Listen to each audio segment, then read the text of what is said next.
ድምጽ ይሰማል? የጀማ ኡስታዝ ኢንጂነር አብዱልአዚዝ ወንድም አቡኪ ወንድም አቡ ሳዳ እሰማለሁ። ትሰማለህ ኡስታዝ? ሰላም አለይኩም ወራህመቱላሂ ወበረካቱ። ሰላም ወራህመቱላሂ ወበረካቱ። የት ሄደው ነው? ሌላ ፕሮግራም አለ ምናምን አሉ።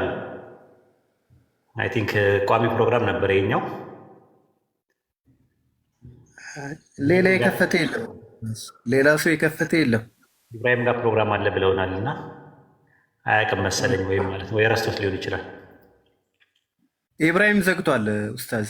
ኦኬ በቃ ከዘጋ ነው የቆየሁትም። ለዛ እኮ ነው ኔትወርኩም በጣም ሲያስቸግር ነበረ። ኢንሻአላህ አብዱልከሪም አይመጣም እንደ አቡኪ? አይ ይመጣል ኢንሻአላህ። እንትን ላድርግለት፣ አሁን ልንገረው። ምናልባት አይቶ እንትን ስላልክበት ይሆናል። እንትን ልበል። አዎ ነግራው አላለ። አዎ ኡስታዝ።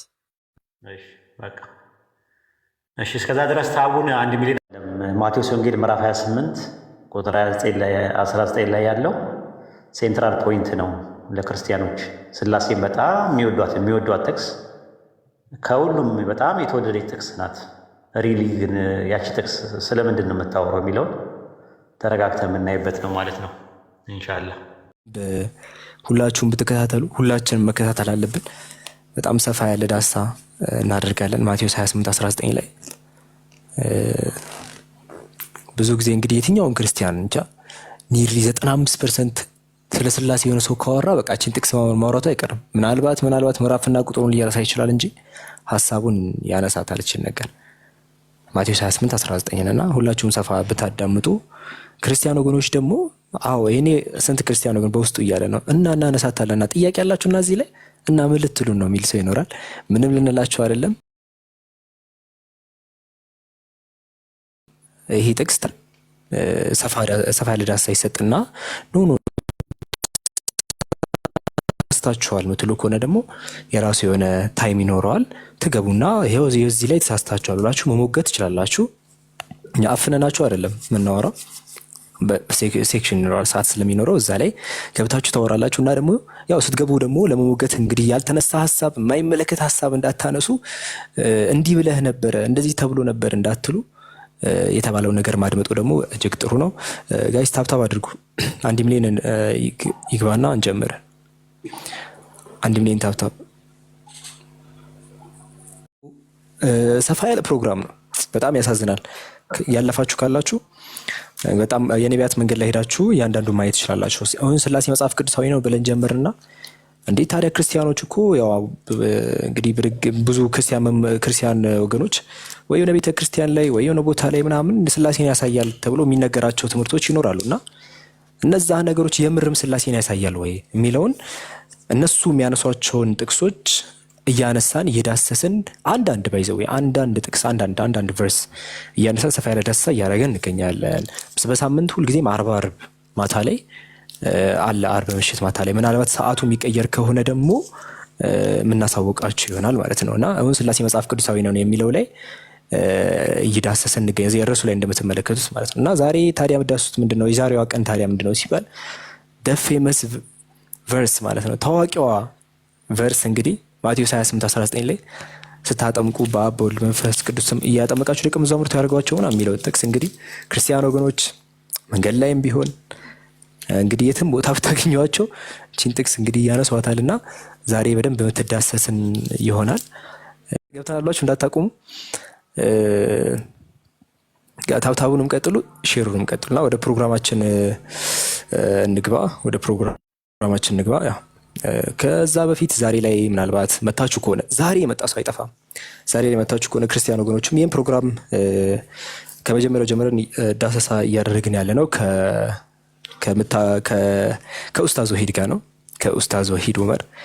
ኡስታዝ ወሂድ ዑመርም ታዲያ ማን ነው እንዴ መላችሁ የምትሉ ከሆነ ኡስታዝ ወሂድ ማለት በጥቂቱ ኡስታዝ ወሂድ ማለት በእስልምናና በክርስትና በተለያዩ እምነቶች ያለውን አንድነት፣ ልዩነት ሰፋ አድርጎ የሚዳስስ ሂስቶሪካል ያለውን ነገር አውድ ተዛማጅ ሙግቶችን ተዛማጅ ጥቅሶችን እያመጣ እዛው መጽሐፉ ላይ ሂስቶሪካሊ ደግሞ የተለያዩ የእምነቱ አባቶች የሚያነሱትን ቋንቋዎችን በመጠቀም የተለያዩ የተጻፉበት መሰረታዊ ቋንቋዎችን በመጠቀም የሚሞግት ትልቅ ኡስታዝ ነው እና የተለያዩ መጽሐፍቶችን አበርክቷል። እዚህ ኮምፓራቲቭ ላይ ባይዘ ወይ የማታውቁ ከሆነ ማለት ነው። ፎር ኢንስታንስ የቁርአን ዳራ የሚል መጽሐፍ አለ። የቁርአን ዳራ ላይ እዚህ ላይ ይሄ መጽሐፍ ላይ በጣም ሰፋ አድርጎ ቁርአን ታሪካዊ ዳራ ምን ይመስላል የሚለው ነገር የተዳሰሰበት ነው። ቁርአን አይጋጭም የሚል መጽሐፍም አለ። ባይዘ ወይ ቁርአን ይጋጫል ወይስ አይጋጭም የሚለውን ነገር አይጋጭም በማለት ኡስታዝ ወሂድ ይሄኛውንም ለሙስሊሙ ኮሚኒቲ እንዲሁም ለክርስቲያኑ ማህበረሰብ አበርክቷል። ሌሎች መጽሐፍቶች አሉ። ባይዘው የስላሴ እሳቤ ዛሬ እያወራንበት ያለውን ቶፒክ ላይ በመጽሐፍ ደረጃም ይሄኛውም ለህዝብ ተሰራጭቶ ይገኛል። በጣም እንግዲህ መሰረታዊ ነገሮች ናቸው። ባይዘው ታዲያ ከስላሴ ውጭ ክራይስቶሎጂም አለ። ባይዘው ነገረ ክርስቶስ እውን ኢየሱስ የባህሪ አምላክ ነው የሚለው ላይ የባህሪ አምላክ የሚለውን እያንዳንዱ ብዙ ጥቅሶች እዚህ ላይ ተቀምጠው አንዳንድ ጥቅስ የተመዘዘ ሰፋ ያለ ዳሰሳ ያደረገበት መጽሐፍ ነው። ባይዘው እንግዲህ ኢየሱስ ስላሴ ማማኛን የመጀመሪያው መጽሐፍና ኢየሱስ አምላክ ነው የሚለውን ይሄንንም ከያዛችሁ ባይዘው በቃ መሰረታዊ ዶክትሪናችሁን ጠቅልል አድርጎ በጣም ሪፊት የተደረገበት ሰፋ ያለ ማብራሪያ የተሰጠበት መጽሐፉ ነው። በዚህ ብቻ አይደለም ባይዘው ሌሎች መጽሐፍቶች አሉ። የኢየሱስ ምንነትና ማንነት ይህም ሰፋ ያለ ዳሰሳ የተደረገበት መጽሐፍ ነው። በተለያዩ ቋንቋዎች በስልጠኛ ፎር ኢንስተንስ አምላክ አንድ ብቻ ነው የሚል መጽሐፍም አለ። የተደበቀ እውነት ስለ ነቢዩ ሰለላሁ ዐለይሂ ወሰለም መምጣት የሚናገሩ መጽሐፍቶች የተውራትና ኢንጂል ስለ ተወዳጁ ነቢያችን ሰለላሁ ዐለይሂ ወሰለም ተናግረዋል የሚለውን ሰፋ ተደርጎ የዳሰበት መጽሐፍ ነው። ከዚህ ቀጥሎ ደግሞ መሰረታዊ በሆነው እስካሁን የጠቀስኳቸው መጽሐፍቶች ባይዘው መሰረታዊ ናቸው። ምንም ይጣል የለውም። ምንም የሚቀመጥ የለውም። ይሁን አለ አይደል ሼልፍ ላይ ተቀምጦ በቃ የምትተውት መጽሐፍ የለም። እስካሁን የጠቀስኩት የማይነበብ መጽሐፍ የለምና በኦሮምኛም ባይዘው እንትን ተብሎ ተሰራጭቷል። አልገደሉትም አልሰቀሉትም በእንተ ስቅለት የሚል መጽሐፍ ማለት ሌሎች ብዙ መጽሐፍቶች አሉ። ኡስታዝ ወሂድ ያስተምራል። ባይዘው ያስተምራል። መማር የምትፈልጉ ሰዎች እንደዚህ አይነት ፕሮግራሞች ሰፋ ያለ እንትን ነገር ፈልጋለሁ የሚል ሰው መማር ይችላል። ተመዝግበው እና የምስክር እውቀት ይሰጣቸዋል። ትማሩና ተፈትናችሁ ብቁ ከሆናችሁ የምስክር እውቀት ይሰጣችኋል። ዝም ብሎ ተምሮ መሄድ የለም። ትፈተናለህ። በቂ ውጤት ካመጣ ታልፋለህ፣ ካላመጣ ትወድቃለህ፣ ድጋሚ ትማራለህ እና ጠራ ያለ ትምህርት ነው የምታገኙት።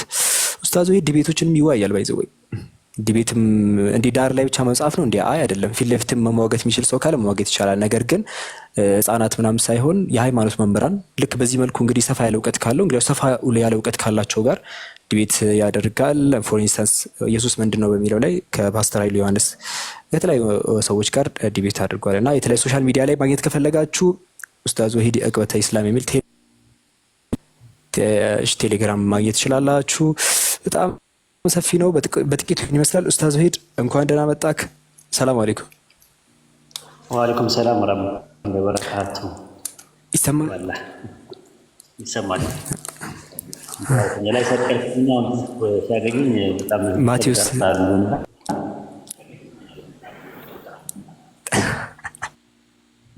ሰቅለ ይቸገራሉ በመረጃ አንዲ በመረጃ ነው። ስክሪን ከፍቼ ነው ያሳየሁት። መቀጠል ትችላለህ ኡስታዝ። ቢስሚላህ ወልሐምዱሊላህ ወሰላቱ ወሰላሙ አላ ነቢይና ሰለላሁ ዐለይሂ ወሰለም። ሰላሙ አለይኩም ወራህመቱላሂ ወበረካቱ። ያ ሙስሊሙን ሙስሊማት ይህንን መርሃ ግብር የምትከታተሉ ክርስቲያን ታዳሚዎች በኢትዮጵያ ሰላምታዬ ሰላም ብያችኋለሁ። ኢንሻአላህ የዛሬ የሚል እየተነጋገርን ያለ ነው። የዛሬ ቶፒክ የሚያደርገው የዛሬ ነጥባችን ማቴዎስ ምዕራፍ 28 ቁጥር 19 ላይ ትሪኒታሪያን ፎርሙላ የሚባለው ነው። ትሪኒታሪያን ፎርሙላ ማለት ነው የሥላሴያን ቀመር እውቀት በማን ስም ነው ቀመር የሚገባው? በአብ ወልድ መንፈስ ቅዱስ ስም ነው ወይስ በሥላሴ ስም ነው በሚለው ነገር ላይ ትሪኒታሪያን ፎርሙላ ይባላል። ይህ ጥቅስ ማለት ነው። ማቴዎስ ወንጌል ምዕራፍ 28 19 ከመናገራችን መጀመሪያ ምንድን ነው የምናደርገው? የታሪካዊ ዳራው የማቴዎስ ወንጌል ምንድን ነው የሚለው ነገር አንዳንድ ምክንያቶች እናጠናለን። እንደምትመለከቱት የማቴዎስ ወንጌል መጀመሪያ የተጻፈው በዕብራይስጥ ቋንቋ ተጻፈው። ኡስታዝ እኔ ጋር ነው ከ45 እስከ 50 በሚደርሱ አይሰማም? ድምፅ ይቆራረጣል። እኔ ጋር ብቻ ነው አቡበከር?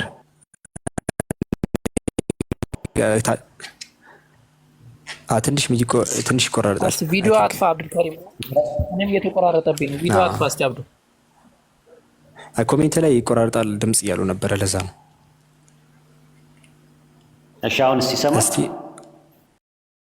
ሲሰማ እስቲ ከዛ ኦኬ። የማቴዎስ ወንጌል የተጻፈው የመጀመሪያው ማቴዎስ ለዕብራውያን ሰዎች የጻፈው ደብዳቤ ነው። በዕብራይስጥ ቋንቋ ነው መጀመሪያ የጻፈው። ከ45 እስከ 50 በሚደርስ ጊዜ ውስጥ መጀመሪያ የተጻፈ መጽሐፍ ነው ተብሎ ነው የሚታመነው። ለምሳሌ ኤጲፋኒዎስ ቆጵሮስ የሚባለው ከ310 እስከ 403 ይኖር የነበረው ምንድን ነው የሚለው በፓላሪዮን ኦፍ ኤጲፋኒዎስ ሳልሚስ የሚባል መጽሐፍ አለው። መጽሐፍ 1 ፔጅ 130 ላይ ምዕራፍ 9 ቁጥር ከ3 እስከ 4 ድረስ ስንመለከተው ምን ይላል? ኢየሱስ መሲህ ነው ብለው ይሰብካሉ አለ። ናዝራውያን አይሁዳውያን ከሆኑትና ኢየሱስ ካልተቀበሉት በመጠኑ ይቃረናሉ። የማቴዎስን ወንጌል ሙሉ ለሙሉ በዕብራይስጥ አላቸው። ተመልከቱ። በመጀመሪያ በዕብራይስጥ ፊደላት እንደተጻፈ ሁሉ አሁን ያቆዩልን እንደሆነ ግልጽ ነው እናል። ናዝራውያን የሚባሉ የክርስቶስ ኢየሱስ ተከታዮች በዕብራይስጥ የተጻፈውን የማቴዎስን የመጀመሪያው አላቸው ብሎ ነው ያስቀመጠው። እንደውም እንትና ዩርማሲስ በውጭ ዓለም ጄሮ የሚባለው ራሱ ሲናገር ምንድን ነው ያለው? በአንድ ቦታ ላይ ኮሜንተሪው ማቴዎስ ወንጌል ምዕራፍ 23 ቁጥር 37 ላይ ያለውን ኮሜንት በሚያደርግበት ሰዓት ላይ ምንድን ነው ያለው? እሱ ጋር ናዝራውያን በሚጠቀሙበት ወንጌል ውስጥ የበራኪው ልጅ ምትክ የዮዳይ ልጅ ተብሎ ተጽፏል ብሎ ያስቀምጣል። የራሳቸው አላቸው ራሱ ማለት ነው። ፓፒያስ እንደምትመለከቱት 5 መጽሐፎች ጽፎ ነበረ። የቸርች ሂስትሪ አውሳቢዮስ የቂሳርያ እንደተናገረው መጽሐፍ 3 እና ቻፕተር 39 ቁጥር 1 ላይ ሲናገር ምንድን ነው ያለው? 5 የፓፒያስ መጽሐፍቶች አሉ፣ የጌታ ንግግር መግለጫዎች የሚደረስ ያለው ነው አለ። ቀጠልና ቁጥር 7 ላይ ምን አለ? አሁን የምናገረው ፓፒያስ የሐዋርያት ንግግርን የተቀበለው ከተከታዮቻቸው እንደተቀበለ አምነዋል የሚለው። ስለዚህ ይሄን የተቀበለው ፓፒያስ የሚባል ሰው ነው የተጠቀመው። ፓፒያስ ሲናገር ምን አለ? የዛው ቸርች ሂስትሪ ላይ የቂሳርያው አውሳቢዮስ ሲናገር መጽሐፍ 3 ምዕራፍ 39 ቁጥር 16 ላይ ምንድን ነው ያለው? እንግዲህ ማቴዎስ ቃላቶቹ በዕብራይስጥ ቋንቋ ተጻፈ አለ። እያንዳንዱ እንደ አቅሙ ከተረጎመ ይህም ጸሐፊው ከመጀመሪያው ከዮሐንስ መልእክትና ከጴጥሮስ ተጠቅሟል። እርሱ ሌላውም በዕብራይስጥ ወንጌል ውስጥ በጌታ ፊት በብዙ ኃጢአት የተከሰሰች ሴት ተናገረ በማለት መጀመሪያ ማቴዎስ ወንጌል የሚባለው እንደነበረ ተናግሯል ማለት ነው። በዛ በማቴዎስ ወንጌል ላይ በመጀመሪያ በተጻፈው መጽሐፍ ላይ እንዲህ የሚል ቃል አለ የሚል ቸርች ሂስትሪ መጽሐፍ 3 ምዕራፍ 5 ቁጥር 2 ላይ እንደዚህ ይላል። እንግዲህ ሂዱና አሕዛብን ሁሉ በስሜ ደቀ መዛሙርት አድርጉ፣ ያዘዝኳቸውን ሁሉ እንዲጠብቁ አስተምሯቸው የሚል ነው። እርሱ ለእነርሱ እንዲህ አላቸው፣ አሕዛብ ሁሉ በስሜ ደቀ መዛሙርት አድርጉ ይላል። ተመልከቱ። ማቴዎስ 28:19 ላይ ያለው የሚረብሽ ነገር አለ። ባትረብሹም ደስ ይለኛል። ማቴዎስ ወንጌል ምዕራፍ 28 ቁጥር 19 ላይ ያለው እንግዲህ ሂዱና አሕዛብ ሁሉ በአብ በወልድ በመንፈስ ቅዱስ ስም አጥምቁ የሚል ሳይሆን ያለው እንግዲህ ሂዱና አሕዛብ ሁሉ በስሜ ደቀ መዛሙርት አድርጉ፣ ያዘዝኳችሁን ሁሉ እንዲጠብቁ አስተምሯቸው የሚል ነው። እርሱ ለእነርሱ እንዲህ አላቸው፣ አሕዛብ ሁሉ በስሜ ደቀ መዛሙርቱ አድርጓቸዋል። የቂሳርያው አውሳቢዮስ አሁንም መጽሐፍ 3 ምዕራፍ 7 ቁጥር 136 ላይ ምንድን ነው የሚለው? ይቅርታ የዘ ፕሩፍ ኦፍ ጎስፔል በሚለው መጽሐፉ ላይ እርሱም ለደቀ መዛሙርቱ እንዲህ አላቸው፣ እንግዲህ ሂዱና አሕዛብን ሁሉ በስሜ ደቀ መዛሙርት አድርጓቸዋል። በአብ በወልድ መንፈስ ቅዱስም አጥምቆ የሚል የለው የመጀመሪያው። እንደገና አሁንም ዘ ፕሩፍ ኦፍ ጎስፔል የሚል መጽሐፍ 3 ምዕራፍ 7 ቁጥር 138 ፔጅ 159 ላይ በተመለከቱት እርሱም ለእነርሱ እንዲህ አላቸው፣ አሕዛብን ሁሉ በስሜ ደቀ መዛሙርት አድርጉ ነው የሚለው። አሁንም ዘ ፕሩፍ ኦፍ ጎስፔል በሚለው መጽሐፉ የቂሳርያው አውሳቢዮስ የታሪክ ጸሐፊ ሲናገር ከአንድ ቃልና ከአንድ ድምፅ ለደቀ መዛሙርቱ እንዲህ አላቸው፣ እንግዲህ ሂዱና አሕዛብን ሁሉ በስሜ ደቀ መዛሙርት አድርጉ፣ ያዘዝኳችሁን ሁሉ እንዲጠብቁ አስተምሯቸዋል። ስለዚህ የማቴዎስ ወንጌል መጀመሪያ የተጻፈው የዕብራይስጥ ቋንቋ ላይ የተቀመጠው ምን የሚል ነው? ሂዱና አሕዛብ ሁሉ በአብ በወልድ በመንፈስ ቅዱስ አጥምቁ ሳይሆን ሂዱና አሕዛብ ሁሉ በስሜ ደቀ መዛሙርት አድርጉ የሚል ያለው። ታዲያ በአብ በወልድ መንፈስ ቅዱስ የሚለው መቼ መጣ ስንል የማቴዎስን ወንጌል በማቴዎስ ዳቦ ስር የማርቆስን ወንጌል ሶርስ አድርጎ በግሪክ ኮይን ያዘጋጀው ሰው ላይ ሂዱና አሕዛብ ሁሉ በአብ በወልድ በመንፈስ ቅዱስ የሚለው ያለ ማለት ነው። መደበኛ መድብለ እውቀት ገጽ 4 ገጽ 2637 ላይ ምን ይላል? ማቴዎስ ሁኔታ በቀኖናዊ የሆነ ነው። ለዚህ ነው ዓለም አቀፈቷ ከቀደምት የክርስቲያን ታሪክ እውነታው ጋር የሚቃረን የሥላሴ ባዕድ ነው። ትሪታሪያን ፎርሙላ የሚባለው በአብ በወልድ መንፈስ ቅዱስ አጥምቆ ለኢየሱስ ንግግር ቀመጠው ለእውቀት ኢንሳይክሎፒዲያ ካቶሊክ የሚለው ቅጽ 2 ገጽ 263 ላይ እንደዛ ይላል። የጥምቀት በኢየሱስ ስም ከሚለው ወደ በአብ በወልድ መንፈስ ቅዱስም ወደሚለው በዓለም አቀፍ ቤተክርስቲያን በሁለተኛው ክፍለ ዘመን ተለውጧል። ከዛ በፊት በአጠቃላይ በኢየሱስ ስም ብለው ዘመቱ አድርጓቸው ስላለ ማለት ነው። ሌላው እንደምትመለከቱት የቴንደል የአዲስ ኪዳን ማብራሪያ ቅጽ 1 ገጽ 205 በአብ በወልድ በመንፈስ ቅዱስ ስም የኢየሱስ ሳይሆን በኋላ ላይ የተጨመረ ነው ብሎ ነው ያስቀመጠው። እንግዲህ ብዙ እንትኖች ማለት ማስቀመጥ ይቻላል። የ9 አዲስ የተሻሻለው የመደበኛ ባይብል እትምም እንደዛ ነው ያስቀመጠው። ዘመናዊ ሂስ ይህን የሥላሴውያን ቀመር ኢየሱስን ማሸዋሸት ነው፣ ያ በኋላ ላይ የቤተክርስቲያን ትውፊት የሚወክል ነዋል። ስለዚህ በማቴዎስ ወንጌል ላይ ምዕራፍ 28 ቁጥር 19 ላይ ሂዱና አሕዛብን ሁሉ በስሜ ደቀ መዝሙር አድርጉ የሚለውን በአብ በወልድ በመንፈስ ቅዱስ ስም አጥምቁ የሚለው ላይ የመጣ ነው ብሎ ነው ያስቀመጠው። እንግዲህ ነገር ነው። እንደዚህ አይነት ነገሮች መጨመር አዲስ ነገር አይደለም። ለምሳሌ አንደኛው ዮሐንስ መልእክት ምዕራፍ 7 ላይ ተመልከቱት። አማርኛው ላይ አሁኑ ላይ የለም፣ ነገር ግን 1879 የቆምጦፍ ባሮ የሚባለው ላይ በሰማይ የሚመሰክሩ 3 ናቸው አለ። እየተቆራረጠ ነው ኡስታዝ፣ ይቆራረጣል፣ ትንሽ ይቆራረጣል። ትንሽ ተቆራረጣል። አንደኛው ዮሐንስ መልእክት ምዕራፍ 5 ቁጥር 7 ላይ የ1879 ወይም ደግሞ በ1611 ላይ የነበረው ኪንግ ጄምስ ቨርሽን ባይብል ላይ እንዲህ የሚል ቃል አለ። ዜር አር ትሪ ሁ ጊቨን ቴስቲሞኒ ኢን ሄቨን፣ በሰማይ የሚመሰክሩ 3 ናቸው፣ ዘ ፋዘር ዘ ወርድ ኤንድ ዘ ሆሊ ጎስት ዘ ስሪ አር ዋን ይላል። እነዚህ 3ቱ አንድ ናቸው። በሰማይ የሚመሰክሩ 3 ናቸው፣ አብ ቃልና መንፈስ ቅዱስ ናቸው። እነዚህ 3ቱ አንድ ናቸዋል። ይሄ ላቲን ጌት ላይ በ382 ላይ ጄሮም የጨመረው ነው። የመጀመሪያው የግሪክ ማንግቶቹ ላይ የለም። እንደዚህ መጨመር የተለመደ ነገር ነው። ለምሳሌ በ480 ድህረ ልደት ላይ ከገቡ ተሳቱ መካከለኛው አባ ገሪማ የሚባለው የግሪክ ከተማት ላይ የተጨመረውን ላሳያሉ። ራዕይ ምዕራፍ 14 ቁጥር 1 ላይ ምን ይላል? ለጽሑፉ ውስተ ጽሞሙ ስሙ ወስመ አቡሁ ወስሙ ቅዱስ መንፈስ፣ በግንባራቸው ላይ ስሙና የአባቱ ስም የሚለውን ስሙና የአባቱ ስም እና የመንፈስ ቅዱስ ስም በግንባራቸው የተጻፈ ብሎ ነው ያስቀመጠው። 3 ስሞችን ነው ያስቀመጠው። መንፈስ ቅዱስ የሚለው ግሪከኛው ላይ የለም፣ የግዕዙ ባይብል ላይ ተጨምሯል። እና እነዚህ የሚጨመሩ ነገሮች የተለመዱ ነገሮች ናቸው ነው እያለን ያለ ነው። ማቴዎስ ወንጌል ምዕራፍ 28 ቁጥር 9 ላይ ያለ የመጀመሪያ የነበረው ህዝቦች ሁሉ በስሜ ደቀ መዛሙርት ነበረ። በኋላ ላይ ግን ይቆረጣል። እሺ እንዴት እናድርግ? ታብታባ እንጃ ወይ ሪፖርት ይሆናል ወይ የሆነ ነገር ትናለ ችግር አለ። እሺ ኮፒ ሊንክ አድርጉ እስቲ፣ ሁላችሁም ኮፒ ሊንክ አድርጉ። እሺ አሁን ይሰማል? ይሰማል። አሁን መሀል ላይ እስቲ አሁን ይሰማል። እሺ እና እንደዛ ነው። ማቴዎስ ወንጌል 28 19 ላይ ያለው ሂዱና አሕዛብ ሁሉ በአብ በወልድ በመንፈስ ቅዱስ ስም አጥምቋቸው የሚለው መጀመሪያ በነበረበት በዕብራይስጥ ላይ አልነበረም። በዕብራይስጥ ላይ የነበረው ሂዱና አሕዛብ ሁሉ በስሜ ደቀ መዛሙርታችሁ አድርጓቸው የሚል ነው። ያንን ነው እንግዲህ ከቂሳርያው አውሳቢዮስ ያገኘነው መረጃ ማለት ነው። እንደው ማቴዎስ ወንጌል ምዕራፍ 28 ቁጥር 19 ላይ ያለው ይኑር እና ካለምስ ምን ችግር አለው? ሥላሴን ያሳያል ወይ ነው? አሁንም አያሳይም ነው ምንድነው? ለምን 3 ነገሮች በአንድ ስለተደረደሩ እነዛ ነገሮች ኢን ዘ ኔም ኦፍ ዘ ፋዘር ኤንድ ኦፍ ዘ ሰን ኤንድ ኦፍ ዘ ሆሊ ስፒሪት በስሜ ደቀ መዛሙርቱ አድርጓቸው የሚለውን በአብ በወልድ በመንፈስ ቅዱስ ስም ስለተባለ በአንድ ላይ መምጣታቸው 3 ፐርሰንስ ዋን ኤሰንስ የሚለውን ነገር አያሳይም። ለምን? በአንደኛ ጢሞቴዎስ ምዕራፍ 5 ቁጥር 21 ላይ እንደነዚህ ያለው መዘንበል እንጠብቅ በእግዚአብሔር እና በጌታ በኢየሱስ እና በተመረጡ መላእክት ፊት እመክርሃለሁ። ፊት የሚለው በነጠላ ነው የመጣው። አይታችሁ ከሆነ ፊት የሚለው የግሪከኛ ቃል ኤኖፒዮን ነው የሚቀመጠው። ኤኖፒዮን ብሎ ነው የሚያስቀምጠው። ኤኖፒዮን ማለት ፊት ነው። ስለዚህ የአብም የወልድም የመላእክትን ፊት አንድ ነው አይደለም። ለምንድን ነው እዛ ጋር በነጠላ የመጣው? ለምንድን ነው የተደረደሩት? በእግዚአብሔር አንድ በአምላክ ማለት ነው፣ አብን ያመለክታል። በጌታ በኢየሱስ ወልድን ያመለክታል። በተመረጡ መላእክት ፊት ይላል። መላእክቶችንም ጨምሯቸዋል፣ ተደርድረዋል አንድ ላይ።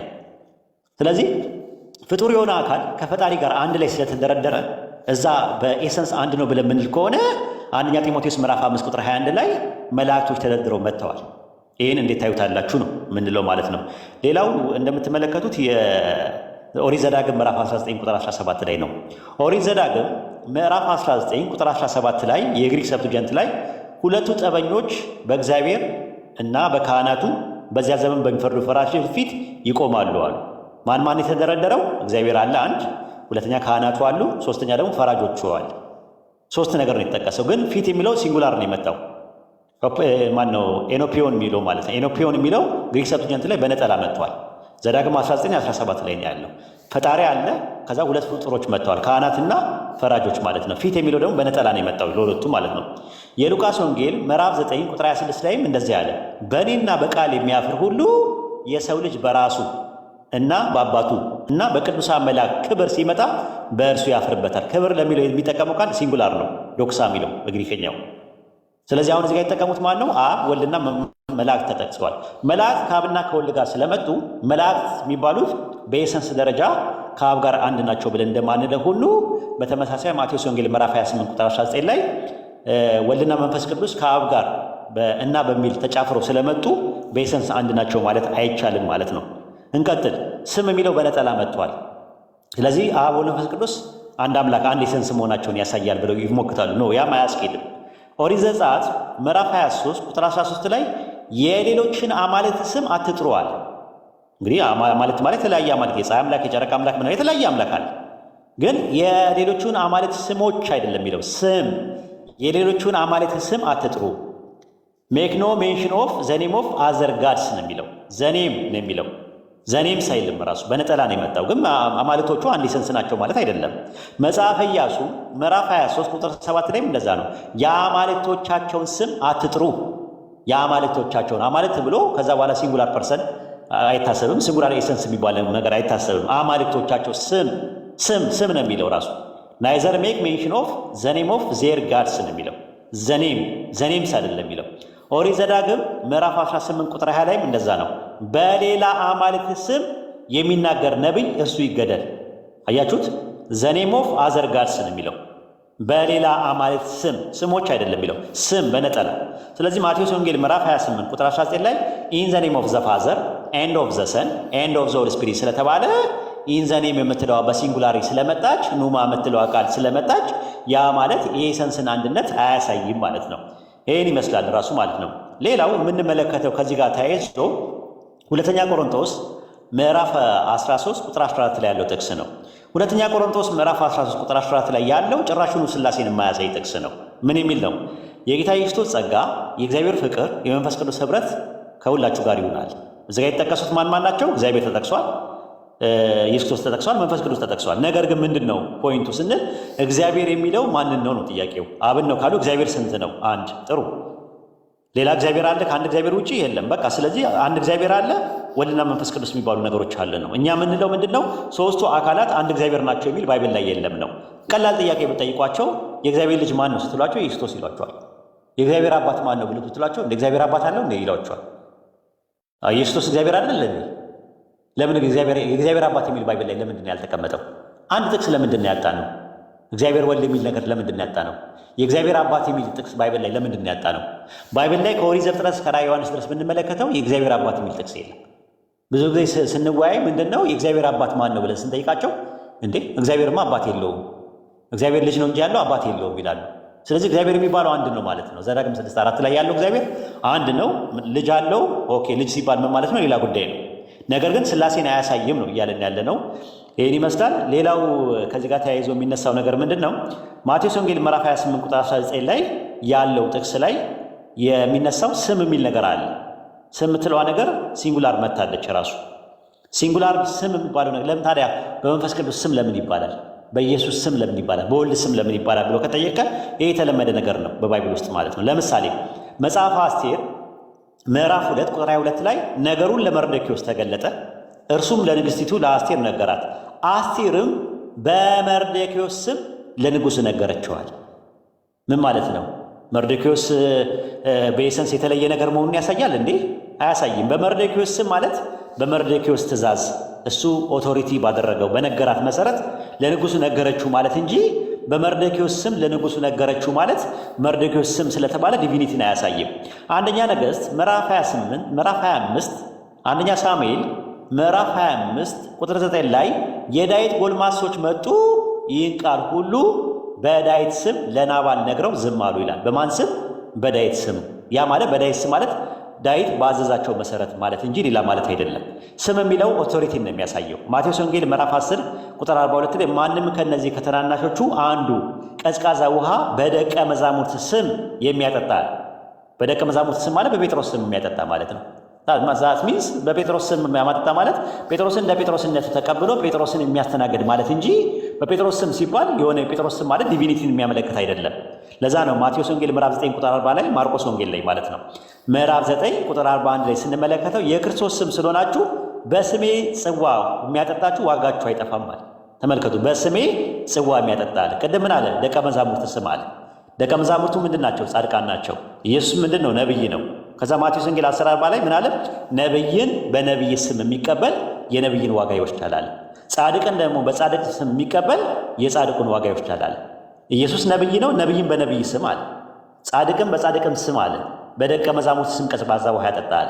ስለዚህ በነብይ ስም፣ በደቀ መዝሙር ስም፣ በዳዊት ስም፣ በመርዶክዮስ ስም የሚል ነገር ካለ ማቴዎስ ወንጌል ምዕራፍ 28 ቁጥር 19 ላይ ሂዱና አሕዛብ ሁሉ በስሜ ደቀ መዛሙርቷቸው አድርጓቸው በእኔ ኦቶሪቲ እኔ በላኳችሁ መሰረት ማለቱ እንጂ ሌላ ማለቱ አይደለም። ለምን? ማቴዎስ ወንጌል ምዕራፍ 10 ቁጥር 40 ላይ እናንተን የሚቀበል እኔን ይቀበላል፣ እኔን የሚቀበል ደግሞ የላከኝን ይቀበላል በማለት ይነገራል። መንፈስ ቅዱስ ራሱን የቻለ የአምላክ እስትንፋስ ካልሆነ ለምንድን ነው ከወልድና ከመንፈስ ቅዱስ ጋር እና በሚል ኮፕላቲቭ ኮንጃክሽን የተጠቀሙ የሚልም ጥያቄ ይነሳል። ኤፌሶን ምዕራፍ 6 ቁጥር 10 ላይ ማየት እንችላለን። ፐርሰን ያልሆነ ነገር ፐርሰን ከሆነ ጋር ካይ በሚል ኮፕላቲቭ ኮንጃክሽን ኤንድ በሚል ነገር ወይም እና በሚል ተዛርፎ ሊመጣ ይችላል፣ ተጻምሮ ሊመጣ ይችላል። ኤፌሶን ምዕራፍ 6 ቁጥር 10 ላይ በቀረው በጌታና በኃይሉ ችሎት የበረታችሁ ነው አለ። የኃይሉ ችሎት የሚባል የሆነ ፐርሰን ነው? የኃይሉ ችሎት የሚባል የሆነ አካል ላይ ያለው ነገር ነው እንዴ? አይደለም። ኖ። ታዲያ ለምንድን ነው የተባለው ሲባል በቀረው በጌታና በኃይሉ ችሎት የበረታችሁ ይላል።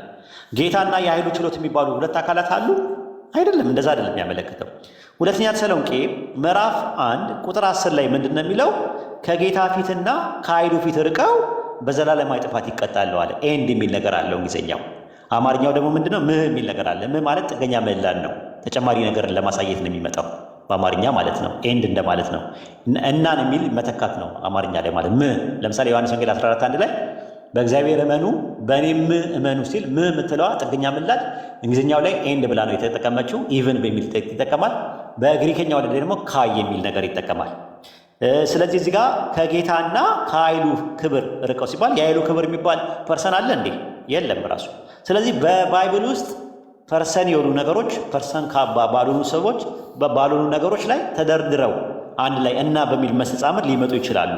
ሐዋርያት ሥራ ምዕራፍ 23 ቁጥር 8 ላይ ሰዱቃውያንም ትንሣኤ 1 መልአክ 2 መንፈስ የለም የሚሉ ናቸዋል። ስለዚህ ትንሣኤ የሚባለው ነገር መልአክና መንፈስ ከሚለው ጋር በአካል ደረጃ ያለ ነገር አይደለም። መላእክቶች ፐርሰን ናቸው። ትንሣኤ ግን ፐርሰን የሆነ ነገር አይደለም፣ ራሱ ኮንሴፕት ነው። ነገር ግን ኮንሴፕቱ የለም የሚሉ ሰዎች የነበሩ ግን ትንሣኤ የሚለው ፐርሰን ከሆነ ነገር ጋር ኮፕላቲቭ ከሆነ ኮንጃክሽን ጋር አብሮ መጥቷል። ያ ማለት ግን ያ ነገር ፐርሰን ነው ማለት አይደለም። ስለዚህ ማቴዎስ ወንጌል ምዕራፍ 28 ቁጥር 19 ላይ የሥላሴን ትምህርት የሥላሴን ሐሳብ የሚያብራራ አይደለም። የሥላሴ ሐሳብ ምንድን ነው? እግዚአብሔር በስም በአካል በግብር ሶስት ነው። ወይም ደግሞ በሌላ አባባል እግዚአብሔር ሶስት አካላት አሉት፣ በሶስት አካላት ተገለጠ፣ በአብ በወልድ በመንፈስ ቅዱስ ተገለጠ የሚል ማቴዎስ 28:19 ላይ የለም። አብ ወልድ መንፈስ ቅዱስ አንድ ኤሰንስ አንድ ፐርሰን አንድ ኤሰንስ ወይም ደግሞ አንድ ምንነትን ይጋራሉ የሚል ትምህርት ነው። ማቴዎስ ወንጌል ምዕራፍ 28 ቁጥር 19 ላይ አብ ወልድ መንፈስ ቅዱስ አንድ አምላክ ናቸው የሚል የለውም ማለት ነውና ይህን ይመስላል ከብዙ በጥቂቱ ማለት ነው። ኢንሻአላህ ምን ያህል እንደተሰማችሁ ማለት ነው። ጨርሻለሁ። ጀዛከላሁ ኸይር ኡስታዝ። ሰፋ ያለ ደህሳ ነው። አይ ተሰምቶናል። አክቹአሊ መጀመሪያ አካባቢ ነበረ የሆነ ሰዓት ላይ እንጂ ከዛ ብሎ ተሰምተዋል። ማቴዎስ 28:19 አይ ሰፋ ያለ ደህሳ ነው። ጀዛከላሁ ኡስታዝ። ብዙ ነጥቦች የተነሱት እና እዚህ ላይ ያው ገስት መጀመሪያ ላይ ምስልኩ ሰዎች እንዴት ነው? ቆይ አንዴ እሺ ምንድነው አሁን የምንቀጥለው? ያው አሁን በተሰጠው ትምህርት ላይ መጀመሪያ ቅድሚያ ለሙስሊሞች ይሁንና ያልገባችሁ ካላችሁ እየገባችሁ ትጠይቃላችሁ። ፕሮግራሙን እየተከታተለ እሺ። ፕሮግራሙ ላይ እዚህ ላይ ማቴዎስ ወንጌል ምዕራፍ 28 ቁጥር 19 ላይ ያልገባው ሰው ካለ ጥያቄ መጠየቅ ይችላል። ያልገባው ሰው ካለ እንደዛ ነው። አንድ ቁጥር ጻፎታች ላይ ከዛ ትገባላችሁ። ክርስቲያኖች ለብቻችሁ ሴክሽን አላችሁ። ይሄን ከጥያቄ ካስተናገድን በኋላ ከሙስሊሞች ከዛ በኋላ ወደ እናንተ እንዞራለን ማለት ነው። ኦኬ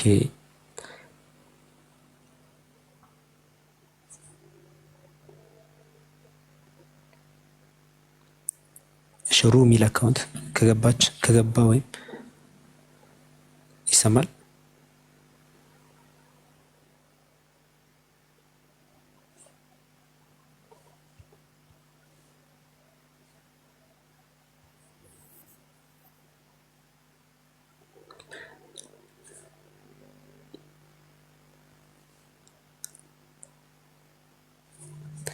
ኦኬ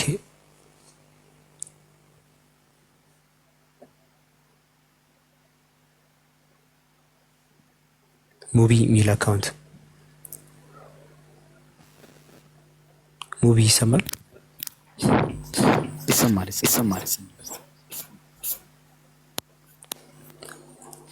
ሰላም አለይኩም። ወአለይኩም ሰላም። እሺ ያው ጥያቄው መሆን ያለበት እዚሁ ጥቅስ ላይ ነው አይደል? ምናልባት ወይስ ከዛ እዚህ ላይ ይችላል?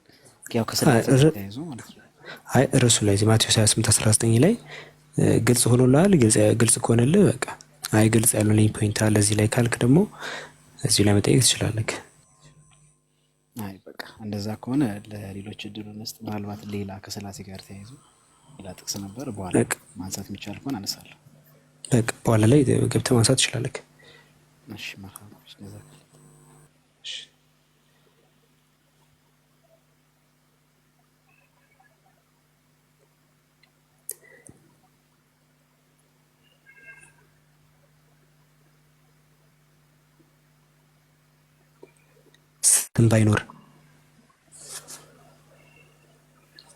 ስም ባይኖር የሚል አካውንት። ሰላም አለይኩም ወራህመቱላሂ ወበረካቱ። ወአለይኩም ሰላም ወራህመቱላሂ ወበረካቱ። ጀዛኩሙላህ ኸይር እድሉን ስለሰጣችሁኝ። ኡስታዝ ወሂድ ሰላም አለይኩም ወራህመቱላሂ ወበረካቱ። ስላገኘሁ ሰላም ወራህመቱላሂ ወበረካቱ። ጀዛከላህ ኸይር ግልጽ ነው። ግን አሁን እዚህ ጋር አንድ እኔ ለጠይቅ የፈለግኩት በውይይት ጊዜ አሁን የጠቀስከውን አንቀጽ ክርስቲያን ወገኖችን እስኪ ከዋናው ከግሪኩ አሁን በሚጠቀሙበት ግሪክ አውጡልን እናሳዩን ብሎ መጠየቅ ሊያወጡትና ሊያስገኙት ይችላሉ? ማኑስክሪፕት ላይ አለ እኮ። እኛ እኮ ማቴዎስ 28:19 ላይ ያለው ጥቅስ ማኑስክሪፕት ላይ የለም ብለን አይደለም እየሞገትን ያለ ነው።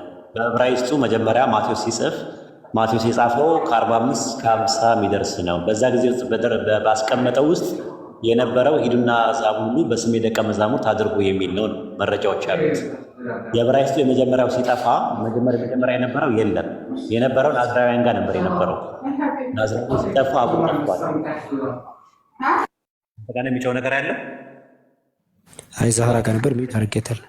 አውርዳት ለጊዜው አሁን ለሁለተኛ ጊዜ ነው እንደዛ እንትን አውርዳትና እንትን ትበል።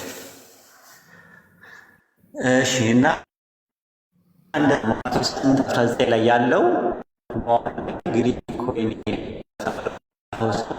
በማቴዎስ ዳቡስ ነው የጻፈውም ደግሞ የማርቆስን ወንጌል ሶርስ አድርጎ ጽፎ በኋላ ላይ ማቴዎስ ወንጌል 28:19 ላይ ያለውን ሂዱና አሕዛብ ሁሉ በአብ በወልድ በመንፈስ ቅዱስም አጥምቁ የሚለውን ጨምሮታል።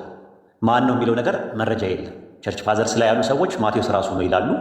ነገር ግን ምንም መረጃ የላቸውም ከየት ነው ያመጡት የሚለው። ምክንያቱም ፈርስት ሴንቸሪ ላይ ያለ ኢንዲፔንደንት ፕራይመሪ ሶርስ የለም። አንደኛ ነገር ማለት ነው። እና ከዛ አንጻር ነው ያለው ማቴዎስ ወንጌል አይደለም የመጀመሪያው መቶ ክፍለ ዘመን ሁለተኛው ክፍለ ዘመን ላይ የማኑስክሪፕት ማስረጃ ይኖር ይሆን? የመጀመሪያው ያለው እንደምትመለከተው የፓፒረስ 52 ያለው ነው። በ125 ላይ ያለው የዮሐንስ ወንጌል ምዕራፍ 18 ላይ ያለው 6 ቨርስ ነው እሱም ያለው። እሱም የኮፒ ነው ራሱ እሱ ራሱ እና የለም ራሱ እና ሪፈረንስ ማድረግ የትኛው ነው ትክክል የትኛው ነው ትክክል አይደለም የሚለው የራሱ የሆነ ችግር አለ። እሱም ወደፊት ኢንሻአላህ እንመጣበታለን። ኢቨን የአዲስ ኪዳን ማኑስክሪፕቶች እኮ ተበርዘዋል ተብሎም ይታመናሉ። አውግስቲን እንደዛ ይናገራል፣ ጄሮምም እንደዛ ይናገራል። ሌሎችም ማምጣት ይቻላል ማስረጃዎችም ማለት ነው። እንትን ማለት ብቻ አይደለም ኦሪጂናሉ የለም ብቻ ማለት ሳይሆን ተበርዘዋል የሚልም አቋም አላቸው። እንደዚህ አይነት እና የማኑስክሪፕቱ ዲፈረንስ የመጣው ነገር በዛ የተነሳ ነው። ቴክስቹዋል ቫሪያንት የሚባል ነገር የመጣው ማለት ነው። ኦሪጂናሉ ባለመገኘቱ ብሮክን ቼን ነው ደግሞ የተሰበረ ሰንሰለት ነው ያለው። ይህን ይመስላል። ጀዛከላሁ ኸይር። ኢንሻአላህ ከተፈቀደልኝ 1 ደቂቃ እንደ የሆነ ነገር የተሰማኝን ልናገር። እንደዚህ አይነት ውይይት ከመጀመርህ በፊት ወይም ሌሎቹ ታች ያላችሁ ወንድሞቻችን እንደዚህ ሰፋ ያለ ውይይት ከመጀመራችሁ በፊት የአይቲ እውቀት ያለው ወንድሞቻችን ካሉ ቼክ ብታደርጉ ጥሩ። አሁን ቅድም አንተ ትምህርቱን እየሰጠህ ነው። ብዙ የመቆራረጥና ብዙ ያለፉን ነገሮች ነበሩና ሀክ የመደረግ የሆነ ትራክ የማድረግ ምናምን ነገሮች ስለማይጠፉ እንደዚህ ሰፊ ፕሮግራም ባላችሁ ሰዓት ላይ ቼክ ብታደርጉት መልካም ነው፣ እንዳያስተጓጉል። ጀዛኩሙላህ ኸይር። ሽኩረን ወያከላ ጥሩ ነሲያን ኢክሩ ገብተሻል?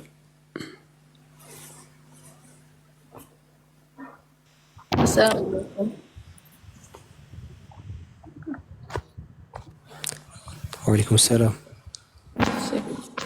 የኔ ጥያቄ ማቴዎስ 28:19 ላይ ሼር የሚያደርጉት ምንነት አለ፣ እንደዛ ነው የምንረዳው። ያም ሼር የሚያደርጉት ምንነት አውቶሪቲ ሊሆን አይችልም ወይ? እና ደግሞ ኔምስ አለመሆኑ ኔም ብቻ መሆኑ አንድነታቸውን የበለጠ አያሳይም ወይ? አያሳይም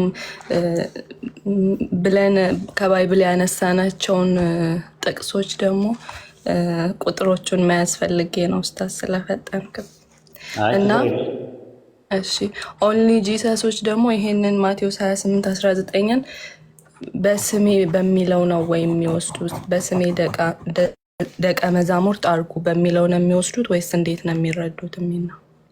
አሁን እነሱም እንደዚህ አይነት እንትን አርጊመንት አላቸው። ማቴዎስ 28:19 ላይ እንትኑ ሶርስ ነው የሌላቸው እነሱ አሁን የተዋራሪ ወሬ ምናምን ስለሚሰኑ እንጂ በጥናት ደረጃ ያጠኑ አላገኘውም። ትንሽ እንደውም ያዲ ይሻላል አሉት እነዚህ የሐዋርያ ቤተክርስቲያን ውስጥ ከሚሰሩት ውስጥ ያዲ ትንሽ ይሻላል። ያው እሱም የኛ ገርፍ ነው እዚህ የመጣ የተማረው ያወቀው ነገር ቢሆንም እሱ ይሻላል፣ ትንሽ ያጠናል ራሱ እንጂ አብዛኛዎቹ ማቴዎስ 28:19 ላይ በስሜ ደቀ መዛሙርት አድርጓቸው የሚለው ሶርስ የቱ ጋር እንዳለ እንኳን አያውቁትም። ይቅርታ አድርግልኝ ከትልቅ ነገር ጋር ማለት ነው። የሐዋርያ ቤተክርስቲያን ውስጥ ኦንሊ ውስጥ ያሉ ማለት ነው። ኤኒዌይ ምንድን ነው ማቴዎስ ወንጌል ምዕራፍ 28 ቁጥር 19 ላይ ሂዱና አሕዛብ ሁሉ በአብ በወልድ በመንፈስ ቅዱስ ስም አጥምቋቸው የሚለው ወይም ደግሞ ባፕታይዝ ዘም ኢን ዘ ኔም ኦፍ ዘ ፋዘር ኤንድ ኦፍ ዘ ሰን ኤንድ ኦፍ ዘ ሆሊ ስፒሪት የሚለው ስም የሚለው በሲንጉላሪ ከመጣ ኦሪት ዘጸአት ምዕራፍ 23 ቁጥር 13 ያዥ ጥቅስ ኦሪት ዘጸአት ምዕራፍ 23 ቁጥር 13 ላይ የሌሎችን አማልክት ስም አትጥሩ ይላል። እንደምትመለከች አማልክት የተጠረቡ ናቸው። የድንጋይ አለ፣ የእንጨት አለ፣ የፀሐይ አምላክ፣ የጨረቃ አምላክ፣ የኮከብ አምላክ ምናምን እየተባለ የተለያየ በኤሰንስ ደረጃም አንድ አይነት አይደሉም አማልክቶቹ። ነገር ግን የአማልክቶቻቸውን ስም አትጥሩ ነው የሚለው። የአማልክቶቻቸውን ስሞች አይልም፣ በሲንጉላር ነው የመጣው። ታዲያ አማልክቶቻቸው በኤሰንስ አንድ ናቸው ማለት ነው እንዴ? በፐርሰን አንድ ናቸው ማለት ነው እንዴ? ሜታፊዚካሊ ዩኒቲ ያላቸው ማለት ነው እንዴ? በኦንቶሎጂ ደረጃ አንድ ናቸው ማለት ነው እንዴ? አይደለም። ናይዘር ሜክ ሜንሽን ኦፍ ዘ ኔም ኦፍ ዜር ጋድስ ይላል። የአማልክቶቻቸውን ስም አትጥሩ ነው የሚለው። ኦሪት ዘዳግም ምዕራፍ 18 ቁጥር 20 ላይም በሌላ አማልክት ስም የሚናገር ነቢይ እርሱ ይገደላል። በሌላ አማልክት ስም ነው የሚለው በነጠላ።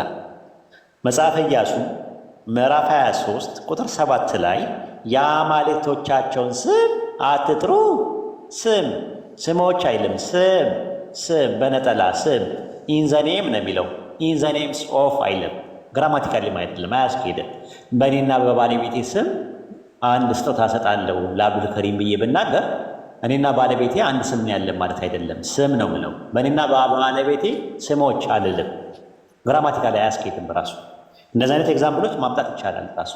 የአብርሃም የይስሐቅ የያዕቆብ ስም በእናንተ ይጠራ ነው የሚለው። የአብርሃም የይስሐቅ የያዕቆብ ስሞች አይልም። ዘፍጥረት ላይ ኦሪት ዘፍጥረት ምዕራፍ 5 ላይ ማየት ትችላለሽ። ኦሪት ዘፍጥረት ምዕራፍ 5 ላይ በፈጠረበት ቀን ስማቸውን ነው የሚለው፣ ስሞቻቸውን አይልም። ኦሪት ዘፍጥረት ምዕራፍ 5 ላይ ስትመለከችው ምንድን ነው የሚለው? በፈጠረበት ቀን ስማቸውን ማን ብሎ ጠራ ይላል?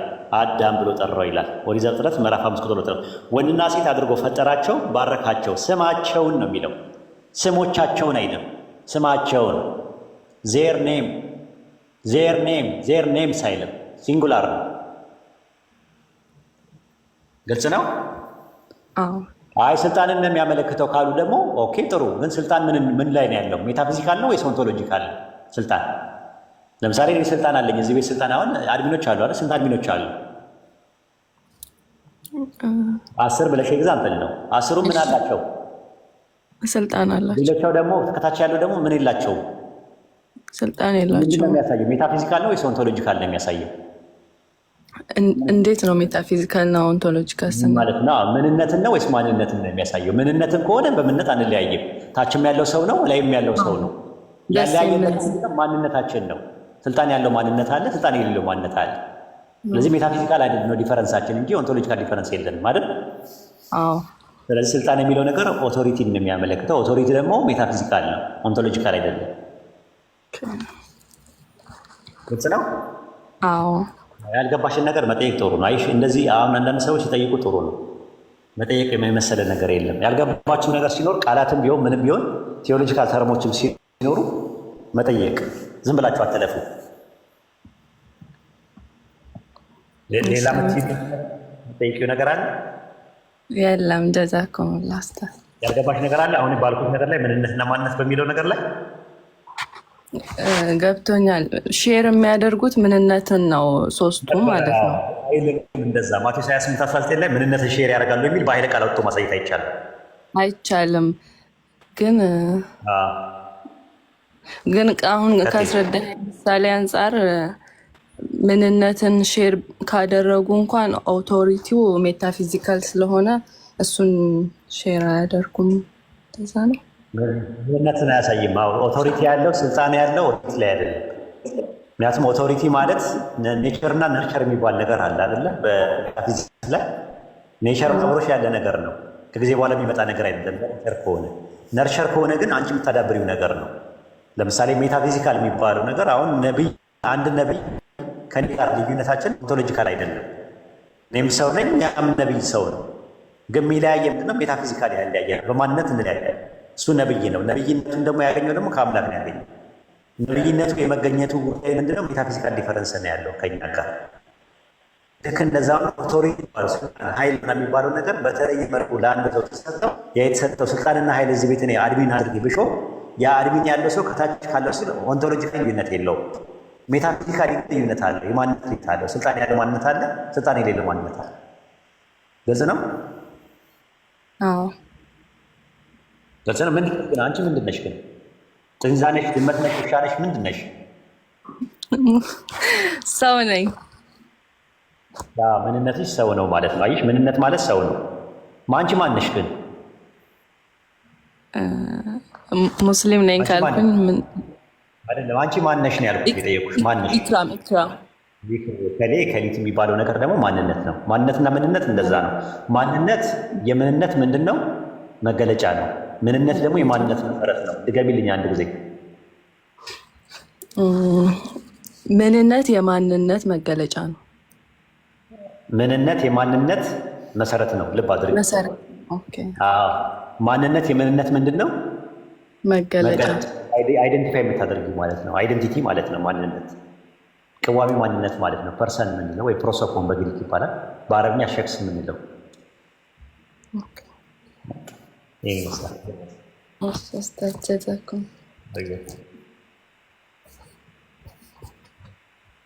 አሰላሙ አለይኩም ወረህመቱላሂ ወበረካቱ። ኡስታዝ ሰላም ወረህመቱላሂ ወበረካቱ። የእኔ ጥያቄ በአንደኛ ሳሙኤል ምዕራፍ 25 ከቁጥር 9 ላይ ያለው እንዴት ነው ለማቴዎስ 28:19 ምሳሌ ሊሆን የሚችለው?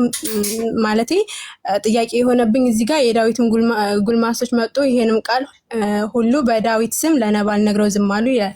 እዚህ ጋር አንድ ማንነት ነው ዳዊት። ስለዚህ እዚህኛው ማቴዎስ 28:19 ላይ ያለው ደግሞ ሶስት ማንነት ነው የጠቀሰው በማንነት ስናየው ስሙ። ስለዚህ እንዴት ነው ከምን አንጻር ነው የሚለው አልገባኝም። ስም የሚለው ምንድነው? ስም ለምሳሌ በአንቺ ስም በትና ስምለች በአንቺ ስም ብራቢ ብዬ ብልሽ ምን የሚያሳየው እኔ ኦቶሪቲ ነው የሚያሳየው አይደለ? ኡስታዝ አልሰማም፣ ተቆራረጠብኝ። አልሰማም፣ ተቆራረጠ ድምጽ። ተቆራረጠሽ። ባንክ በእኔ ስም ብር አስገቢ ብዬ ብናገር የኔ ስም እኔን አይዴንቲፋይ የሚያደርግ ነገር ነው አይደል? እኔ ስሜ ኔትወርክ አስተካክይ ወይ የሚቆራረጠው የማን ነው? የኔ ነው የሚቆራረጠው ወይስ እሱ ነው? ይሰማል። አሁን ያንተ ነው እየሰማኝ። የኔ ነው የሚቆራረጠው ያ ጀማ? አዎ ትንሽ የተቆራረጠ ነው። አሁን አሪፍ ነው መሰለኝ። አሁን መታሃት ባንክ በእኔ ስም ገንዘብ አስቀምጪ ብዬ ብናገር በእኔ ስም ስልሽ የኔን አይደንቲቲ ነው የሚያሳየው አይደለ? መታወቂያ ላይ ያለውን ስም ነው የምታስቀምጨው አይደለ? መታወቂያ ላይ የተቀመጠው ስም እኔን አይደንቲቲ ነው የሚያሳየው። አይደንቲቲ ካርድ ነው የሚባለው ራሱ ማለት ነው። አይደንቲፋይ የምታደርጊበት ነገር ነው ራሱ። ልክ እንደዛ ሆኑ የአንደኛ ሳሙኤል ምዕራፍ 25 ቁጥር 9 ላይ የዳዊት ጎልማሶች መጡ ይህን ቃል ሁሉ በዳዊት ስም ለናባል ነግረው ዝም አሉ ይላል። በማን ስም? በዳዊት ስም። ስለዚህ በዳዊት ስም ማለት በዳዊት ስልጣን፣ በዳዊት ትእዛዝ መሰረት ማለት ነው አይደለ? በትክክል። መጽሐፍ አስቴር ምዕራፍ 2 ቁጥር 22 ላይ ደግሞ አስቴርም በመርዶክዮስ ስም ለንጉሱ ነገረችው አለ። በማን ስም?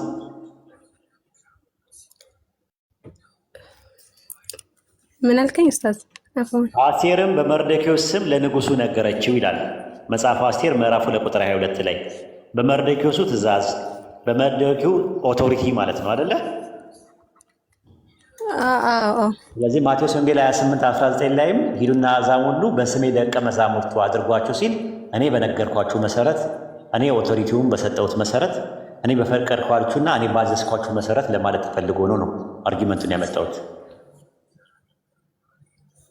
ኦኬ፣ እዚህ ጋር የሶስት ማንነት ስም መጠቀስ ሚኒንግለስ ነው ማለት ነው። እዚህ ጋር ኦቶሪቲ እንደሚያሳየው የአብንም የወልድንም የመንፈስ ቅዱስም ኦቶሪቲ ነው። ሲጀመር ጥቅሱ እኮ ማቴዎስ ወንጌል 28:19 ኦሪጂናሉ በደቀ መዛሙርት ስም አድርጉ ነው የሚለው አይደለም። በስሜ ደቀ መዛሙርት አድርጉ ነው የሚለው ኦሪጂናሉ። ግልጽ ነው። መራባሽ ግልጽ ነው፣ ገብቶኛል። እሺ ጀዛከላ ኸይር። አይሰማም ነበረ እንዴ? የኔ ነው የማይሰማው? አሁን ይሰማል። ያንተም ይቆራረጣል። ዛሬ ቤቱ አደጋ ውስጥ ነው ያለው። አዎ እንዴ ኮፕሊንክ አድርጉ ጋይስ። የሆነ ነገርማ አለ። ቅሩበት ወይ ካልሆነ አሁን ይሰማ ከሆነ ካሊድ ገብታል።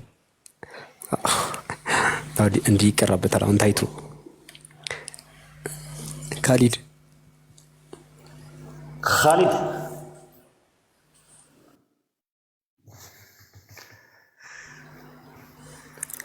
በቃ ምንም ማድረግ አንችልም።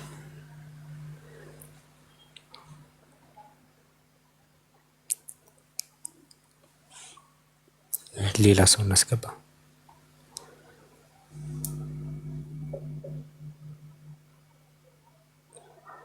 አይ ሎድ እያደረገ አስቸገረኝ።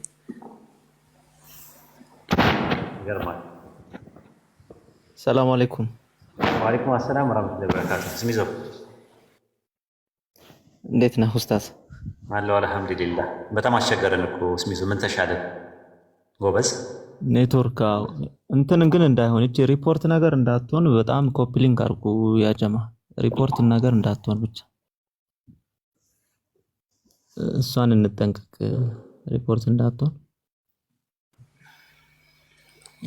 ታፕታፕ በደንብ አድርጉ፣ ኮፕሊክ በደንብ አድርጉ። እሱ ነው እንትን የሚያደርገውና ምናልባት የቅድም ኢክራም የምትባል ልጅ ናት መሰለኝ። አይ ቲንክ ባነሳችሁ ጥያቄ ላይ እኔም ትንሽ ጥያቄ ነገር ለመጨመር ነበረ ኡስታዝ እና ስለ ማንነትና ስለ ምንነት እያስረዳሃት ስለነበረ ከሱ ጋር ባነሳኸው ነጥብ ላይ ለምሳሌ እዚህ ጋር እኛ ሰዎች አለን። ይሄ ሰውነት ወይም ደግሞ ሰው የሚባለው ምንነታችን ሲሆን እያንዳንዳችን ደግሞ እኔ ስሚዝ ኡስታዝ ወሂድ እንዲያለም ማንነታችን ነውና እዚች ጋር በአጠቃላይ ግን አንድ ሰው አለ ብቻ ሳይሆን ብዙ ሰዎች እንዳሉ ነው የምንረዳው በማንነት ደረጃ ማለት ነውና ወደ ትሪኒቲ ሲመጣ ለምንድን ነው ምንነታቸውን አንድ ብቻ ስለሆነ አንድ አምላክ አለ የሚል ድምዳሜ ውስጥ ልንገባ የቻለው? ልክ እዚህ ጋር ለምሳሌ በሰውነቱ አስረድተን ግን አንድ ሰው ብቻ ሳይሆን እዚህ ለምሳሌ ገስት ላይ እንኳን ብዙ ሰው አለ እንደምንለው ሁሉ ይሄን ድምዳሜ ለምን መጣ ነው ወይ ሌላ የተለየ ዲፊኒሽን ኖሮት ነው? ከተረዳኸኝ ኡስታዝ። ተረድቻለሁ። አሁን ለምሳሌ አናንያ፣ አዛርያ እና ሚሳኤል የሚባሉ አሉ አይደለ? በባይብሉ እና አብደናጎ የሚባሉ አሉ። የባቢሎን ሰዎች ያወጡላቸው ስም ሲድራቅ፣ ሚሳቅና አብደናጎም ነው። ትክክለኛ ስማቸው አናንያ፣ አዛርያ እና ሚሳኤል የሚባሉ ናቸው። እነዚህ ግን ሶስቱ ሰዎች ብሎ ነው ያስቀመጠው። ለምን? በፐርሰንት ደረጃ ስለሆኑ ማለት ነው። አሁን ለምሳሌ ማንኛውም ሰው በጠይቀው እዚህ ያለነው ግሩፕ ውስጥ ያለነው በማንነት ነው። ራሱ ስንት ሰው አለ ብዬ ስል ስንት የምትለው ማንነት ታሳቢና ዋቢ ያደረገ ነው። 2000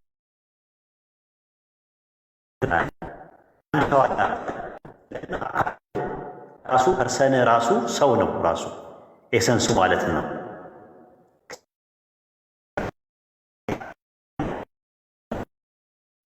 በአካል ሶስት ስለሆኑ ማለት ነው።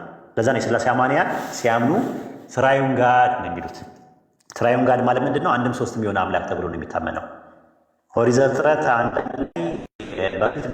ሜታ ሰማዩን ወየታ አሬስ ይላል። በመጀመሪያ ኤሎሂም ሰማይና ምድር ፈጠረ ይላል። ኤሎሂም የሚለውን ቃል ብዙ ቁጥር አማልክት ማለት ነው። ሥላሴን ነው የሚያሳየው ይሉናል። ስለ ሥላሴ የራሱ ምንድን ናቸው ማለት ነው? አማልክት ናቸው ማለት ነው። የሰይፈ ሥላሴ መልካ ሥላሴ ምናምን ላይ ደግሞ ስትመለከት ሶስቱ ጌቶች ይላል።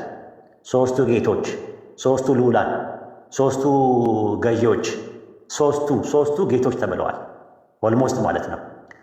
ወደ ሃይማኖት አበው ደግሞ አምላካችን ያለመለየት ሶስት ነው አምላካችን ሶስት ነው የሚልም አለ። አንድም ሶስትም ነው ብሎ ነው የሚያምኑት። ራሱ ሲጀመር ፐርሰን ነው እኮ የሚቆጠረው። ፐርሰን ነው የምትቆጥረው። ራሱ ፕሮፐርቲ ሲጀመር አይቆጠርም። ራሱ ቁጥርም ውስጥ አይገባም። ራሱ አንድ ነው ስትል አንድ ነገርና ሶስት ነው ስትል ስለ ኤሰንስ ነው። ስለ ኤሰንስ አሁን እኛ በኤሰንስ ደረጃ አንተም እኔም ሁላችንም ኤሰንሳችን አንድ ነው ሼር የምናደርገው። ግን ኤሰንስ ግን የሚቆጠር አይደለም። ኤሰንስን አስበ በዓለም ላይ አንድ ሰው ብቻ ነው ያለው ብትል ሁሉም ሰው ነው የሚስቅብህ ራሱ ማለት ነው። ወይ በካልቾ ይለዋል ወይ በጫማ ጥፊ ይላል። አንድ በሽተኛ ነው ብሎ ስለሚያስብ። ለምን በዓለም ላይ ስንት ሰው አለ? በዓለም ላይ ስንት ሰው አለ? ግን በነገራችን ላይ ታውቃላችሁ? የሚነግረኝ ሰው አለ? በዓለም ላይ ስንት ሰው አለ? በዓለም ላይ ስንት ሰው አለ? ሲጻፉልኝ እስሚዞ ስንት ሰው አለ በዓለም ላይ? 8 ቢሊዮን ምናምን አልገባንም። ለምን 8 ቢሊዮን ይላል? አንድ አይደለም እንደ ኤሰንሱ እኮ አንድ ነው። ሆሞሳፒያንስ ነው ኤሰንሱ፣ ምንነቱ። አንተም ሰው ነህ፣ እኔም ሰው ነኝ፣ አብዱም ሰው ነው እየተባለ እኮ ነው። አብ አምላክ ነው፣ ወልድ አምላክ ነው። ተመልሶ ደግሞ አይ ነው ይላሉ። አይ ልዩነት እኮ አለው የሰውና የእንትን። ምንድን ነው ልዩነቱ? ኢፖስታቲስ አለው። ኢፖስታቲስ ማለት ፓርቲኩላር ኤግዛምፕል ኦፍ ኤሰንስ ማለት ነው። ኢፖስታቲስ የሚባለው ነገር አብም ወልድ መንፈስ ቅዱስም አቃኒም ናቸው አይደል? ሶስት ፐርሰኖቹ ሶስት ኢፖስታቲስ ያላቸው ተብሎ ነው የተቀመጠው በቸርች ፋዘርስ ማስረጃዎች። ስለዚህ ሶስት የኢፖስታቲስ ካላቸው እነዛ ሶስት አካላት እንደዛ ነው የሚሆኑት ማለት ነው። ደግሞ ተመልሰው ደግሞ አሁን ደግሞ የመጣው ነገር አለ ሜታፊዚካል የሆኑ ነገሮች የሚባል ነገር መጥቷል። አሁን ለምን ቸርች ፋዘርስ ላይ ሲጠቀሙ የነበሩት ጎርጎሮስ ዘንዚናዞ፣ ጎርጎሮስ ዘኒውሲስ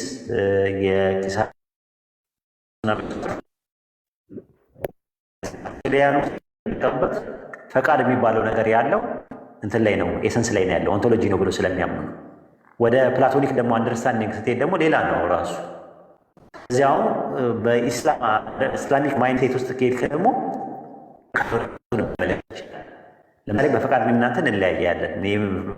እዚህ መጥቻለሁ፣ ሌላ ደግሞ ቤቱ የሚቀመጥ ሊኖር ይችላል። የፈቃድ ልዩነት አለ አንድ ማለት ነው። ግን የፈቃድ ደግሞ አንድ የሚያደርገን ፈቃድ አለ። መብላት መጠጣት እንፈልጋለን፣ መተኛት እንፈልጋለን፣ መነሳት እንፈልጋለን፣ ማግባት እንፈልጋለን። ልጅ መውለድ እንፈልጋለን። ይሄ ነገር የጋራ የሆነ ነገር ደግሞ ፈቃድ አለን ራሱ ማለት ነው። ኦንቶሎጂካልም ነው ሜታፊዚካልም ነው። ግን በክርስትናው ዓለም ደግሞ ሜታፊዚካል ነው ፈቃድ በሚለው ይለያያል። ስለዚህ የትሪኒቲ ኮንሴፕት በሰው ነው እንደው የሚያስረዱት። አሁን ሁላችንም ያንተ አብዱ በአካል ሶስት ነን፣ ግን አንድ ኤሰንስ ነው የምንጋራው ይላሉ። ግን እኛ አብዱ አንተና እኔ ስንት ሰዎች ነን ነው ጥያቄው። ሶስት ሰዎች ምናችን ነው ሰው ሶስት አላችን ወይም ደግሞ ከፍጥረት በላይ የሆነ ሶስት አካል ካለ ወደ ሶስት አምላክ ወደሚሆን ነው የሚሄደው ራሱ ማለት ነው። ኦንቶሎጂካልም ሜታፊዚካልም ስንመለከተው ግልጽ ነው። አወሳሰብኩበት። አይ በደንብ ግልጽ ነው ኡስታዝ። እንደውም በመልስ ውስጥ ድጋሚ እንደውም ላነሳ የነበረው ስለ ፍቃድ ጉዳይ አሁን ይህንን ስናነሳ እኛም አይ እናንተ እኮ አሁን ለምሳሌ እናንተ ሰዎች ስለሆናችሁ ፍቃዳችሁ አንድ አይደለም፣ የእነሱ ግን ፍቃዳቸው አንድ ስለሆነ ለዛ ነው የሚልም ፖይንት ላነሳ ነበረ። ምላሽ ሰጥተህበታል፣ ዳሰኸዋል። ሁለት አይነት ፍቃድ የሚለዋ ነገር በጣም ወሳኝ ነው። ኩነት የሚሉት ነገርም አለ ራሱ ኩነት ሞድ ኦፍ ኤግዚስታንስ ይባላል በውጭው ዓለም ማለት ነው። ቴዎሎጂ ላይ ሞድ ኦፍ ኤግዚስታንስ የሚባለው ነገር ኩነት አለ። በአብ ልብነት ያስባሉ፣ በወልድ ቃልነት ይናገራሉ፣ በመንፈስ ቅዱስ ትንፋስ ይኖራሉ ይላል። ግን አብም ወልድ መንፈስ ቅዱስን ባይብል ላይ ካያቸው ሶስት ፈቃድ እንዳለ ማን ነው አብና ወልድ ሁለት የተለያየ ፈቃድ እንዳላቸው ባይብል ላይ በግልጽ ተቀምጠዋል። ሁለት እውቀት የተለያየ እውቀት እንዳላቸው እንዲሁም በተመሳሳይ ደግሞ ሁለት የተለያየ ስሜት አላቸው። እርስ በርሳቸው ሲዋደዱ ታያለ፣ ሲያወሩ ታያቸዋለ። ወልድ ከራሱ ቃል ሲያወጣ ታየዋለ፣ አብም ደግሞ ከራሱ ቃል ሲያወጣ ታየዋለ። ሁለት የተለያየ ፐርሰኖች ስለሆኑ ማለት እንደኛ ማለት ነው እንደ ፐርሰን። ስለዚህ አያስኬድም ብዙ ጊዜ ማለት ነው። ኩነት ወይም ደግሞ ሞድ ኦፍ ኤግዚስታንስ የሚባለውን ለመጀመሪያ ጊዜ ያመጣው እንትና ነው ሰባሊዮስ ነው። ሰባሊዮስ የሚባለው ነገር ነው። አንድ አምላክ አለ፣ ልክ አንድ ሰው አለ። የአንድ ሰው ውስጥ ቃሉና መንፈሱ ይወጣሉ። ቃሉና መንፈሱ እስትንፋሱ አለ። ስለዚህ ቃሉ ወልድ ይባላል፣ እስትንፋሱ መንፈስ ቅዱስ ይባላል ብሎ ያስተማረው እሱ ነው። አሁን ደግሞ የሐዋርያት ቤተክርስቲያን ዩናይትድ ፔንቴኮስታል ቸርች የሚባለው ከካሪዝማቲክ ቸርቾች ወይም ከፔንቴኮስታል ውስጥ በ1916 ላይ ተገንጥለው ወጥተው ኦንሊ ጂሰስ የሚባለው መሰረቱት ማለት ነው። አንድ ኢየሱስ ብቻ። ስለዚህ አንድ አምላክ አለ። የአንድ አምላክ ስሙ ኢየሱስ ነው። ከዛ በኋላ ደግሞ ለልጁ ለወልድ ቃሉን ስጋ ሲያደርግ ያ የተወለደው ደግሞ ወልድ ይባላል። ከዛ ደግሞ ከአፉ የሚወጣው እስትንፋሱ መንፈስ ቅዱስ ይባላል። ስለዚህ አብም ወልድ መንፈስ ቅዱስም ራሱ ኢየሱስ ነው። ማቴዎስ ወንጌል 28:19 ላይ ሂዱና አሕዛብን በአብ መንፈስ ቅዱስ አጥምቁ አለ። ሐዋርያት ደግሞ ሄደው ያጠመቁት በኢየሱስ ስም ነው። ስለዚህ የኢየሱስ ስም የሚለው የአብም የወልድ መንፈስ ቅዱስ ስም ነው አርጊመንታቸው። ይሄ ነው ትምህርታቸው ማለት ነው። ቄስ ተክለማርያም ገዛኝም ከዚህ የተለየ ትምህርት አላስተማሩም። ምናልባት የሚለየው ነገር ያስተማሩት ምንድን ነው? የክርስቶስ ሥጋ ሰማያዊ ነው የሚለው ትምህርት ነው። ሶርሱ ወይም ደግሞ ኦሪጂኑ ሰማያዊ ነው። ከማርያም ምንም የነሳው ነገር የለም። ድንግል ማርያም ማኅፀን ውስጥ ቃል ነው ራሱ ቼንጅ ያደርገው ወደ ሥጋ የሆነው ቃል ነው ሥጋ የሆነው እንጂ ከማርያም ምንም የወሰደው ነገር የለም። ማኅፀኗ ልክ እንደ ክራይ ነው የተጠቀመበት የሚል ትምህርት ነው ያላቸው። በነገራችን ላይ ይህ ትምህርት በፊትም ነበረ ራሱ ሃይማኖተ አበው ላይ ስታነበው እና አትናቴዎስ ምናምን ሲያወሩ ታየዋል ይህን ትምህርት። ስለዚህ በዛ ዘመን ነበረ ራሱ። ዶስቲሶች የሚባሉትም እንደዛ ነበር የሚያምኑት የነበረው። መርቃያኖስም እንደዚህ አይነት ትምህርት አለው። የተለያየ ትምህርት አለ። ሱስኖሲያውያን የሚባሉ በ13ኛው ክፍለ ዘመን አካባቢ ላይም ነበሩ። ከፕሮቴስታንት ጋር ፓራራል የተገነጠሉ የሪፎርሚንግ ኤጅ ላይ ማለት ነው።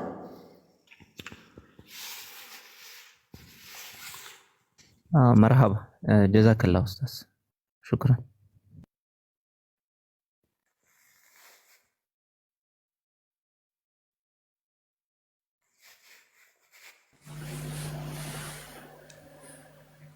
ጉድ ጆብ ሰላም አለይኩም። ይሰማል?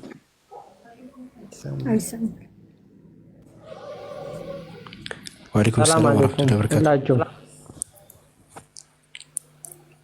እሺ ሁላችሁንም ለአላህ ብያችኋለሁ። ሁላችሁም ደስ የሚል ነገር አላቸው። በተለይ ኡስታዝ እኔም በዚህ በንጽጽሩ ዙሪያ ሰራ ነበረ። ያው በሶሻል ሚዲያ ባይሆንም በአካል ብዙ ሰዎች ጋር እናወራለን። ግን ትንሽ ኢሞሽናል የመሆን ነገር ነበረኝ። ከዛ በኋላ ይህንን ባህሬን አልሐምዱሊላህ ከአላህ በታች ኡስታዝ ወሂድ ቀርፎልኛል። ስለዚህ ላመሰግን እወዳለሁ ሁላችሁንም ፊት ምን አይነት ጸባይ መላበስ እንዳለብን ከሱ ተምሬያለሁ። እና ሌላ አንድ ጥያቄ አለኝ።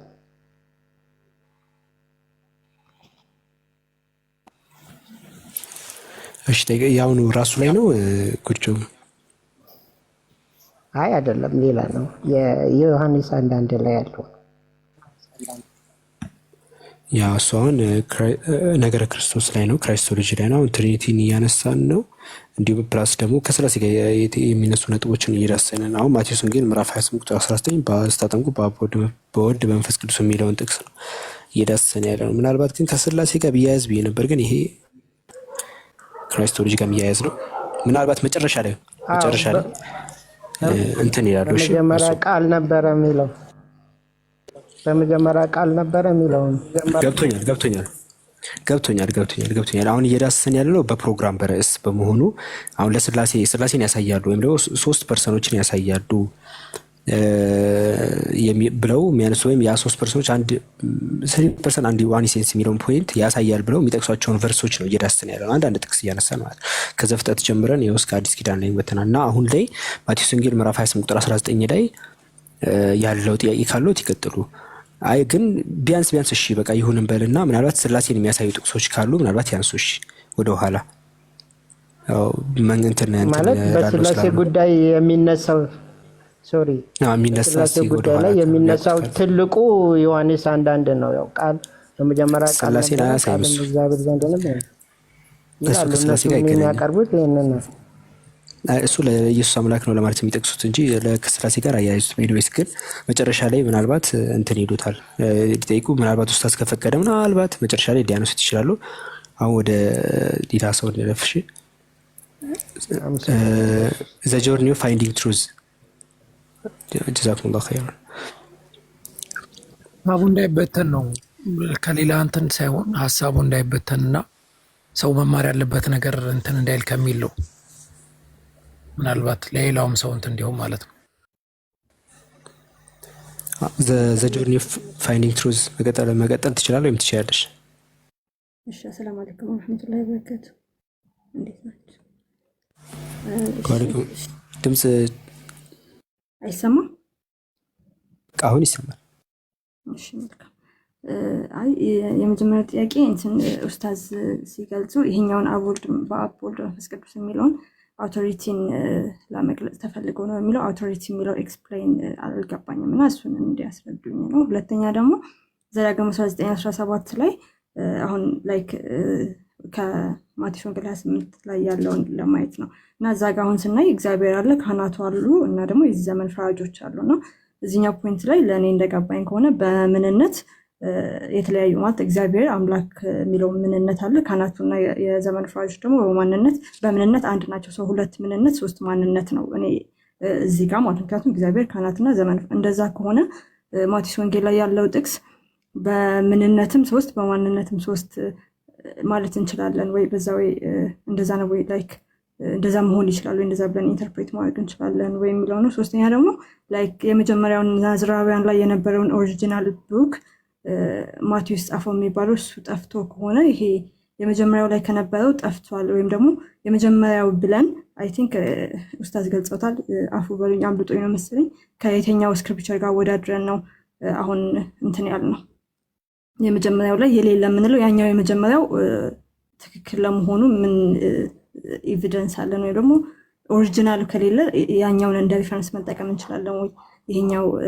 ይሄኛውን እንትን ለማለት ተበርዟል ለማለት ወይም ደግሞ ተቀይሯል ለማለት ተዘክራለሁ።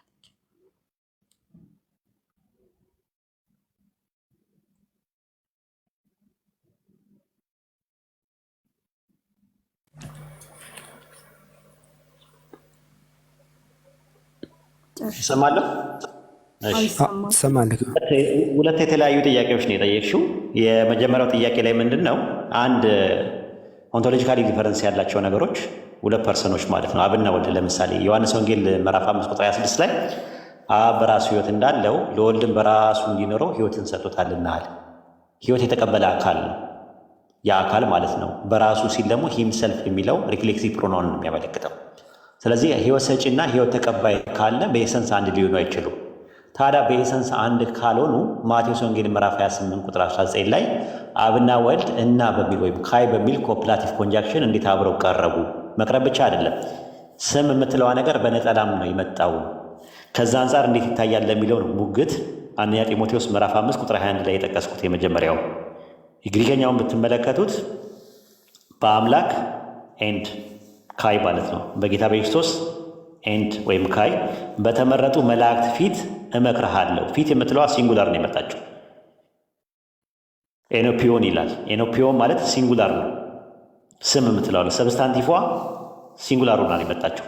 ኦሪት ዘዳግም ምዕራፍ 19 ቁጥር 17 ላይም እንደውም ጭራሹኑ ምን አለ?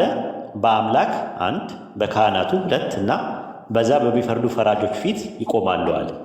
ፊት የምትለዋ ነገር በግሪክ ሰብትጀንት ላይ በነጠላ ነው የመጣው ነው ነጥቡ። የሉቃስ ወንጌል ምዕራፍ 9 ቁጥር 26 ላይም እንደዛ ነው የሚለው። የሰው ልጅ በራሱ እና በአባቱ እና በቅዱሳን መላእክት፣ ግሪከኛው ካይ እያለ ነው ሁለት የሚደግመው። ክብር ይላል። ዶክሳ ወይም ዶክሴ ብሎ የሚጣል ዶክሴ የሚለው በጽሁፉ ደረጃ ነው። ስትሮንግ ነምበሩ ስትጫኘው ዶክሳ የሚል ነው። ዶክሳ በነጠላ ነው የመጣው። ነገር ግን አብ ወልድና መላእክት ያላቸው ክብር እኩል ነው ማለት አይደለም፣ በነጠላ ስለመጣ በኮፕላቲቭ ኮንጃክሽን ተያይዞ ተጻምሮና ተዛርፎ ተጫፍሮ ስለመጣ ማለት ነው። አያስኬድም አያዋጣም እያልን ያለ ነው። ሌላው የስላሴ ፎርሙላ ብለው የሚሉትን የሚያፈርሰው ነገር ምንድን ነው?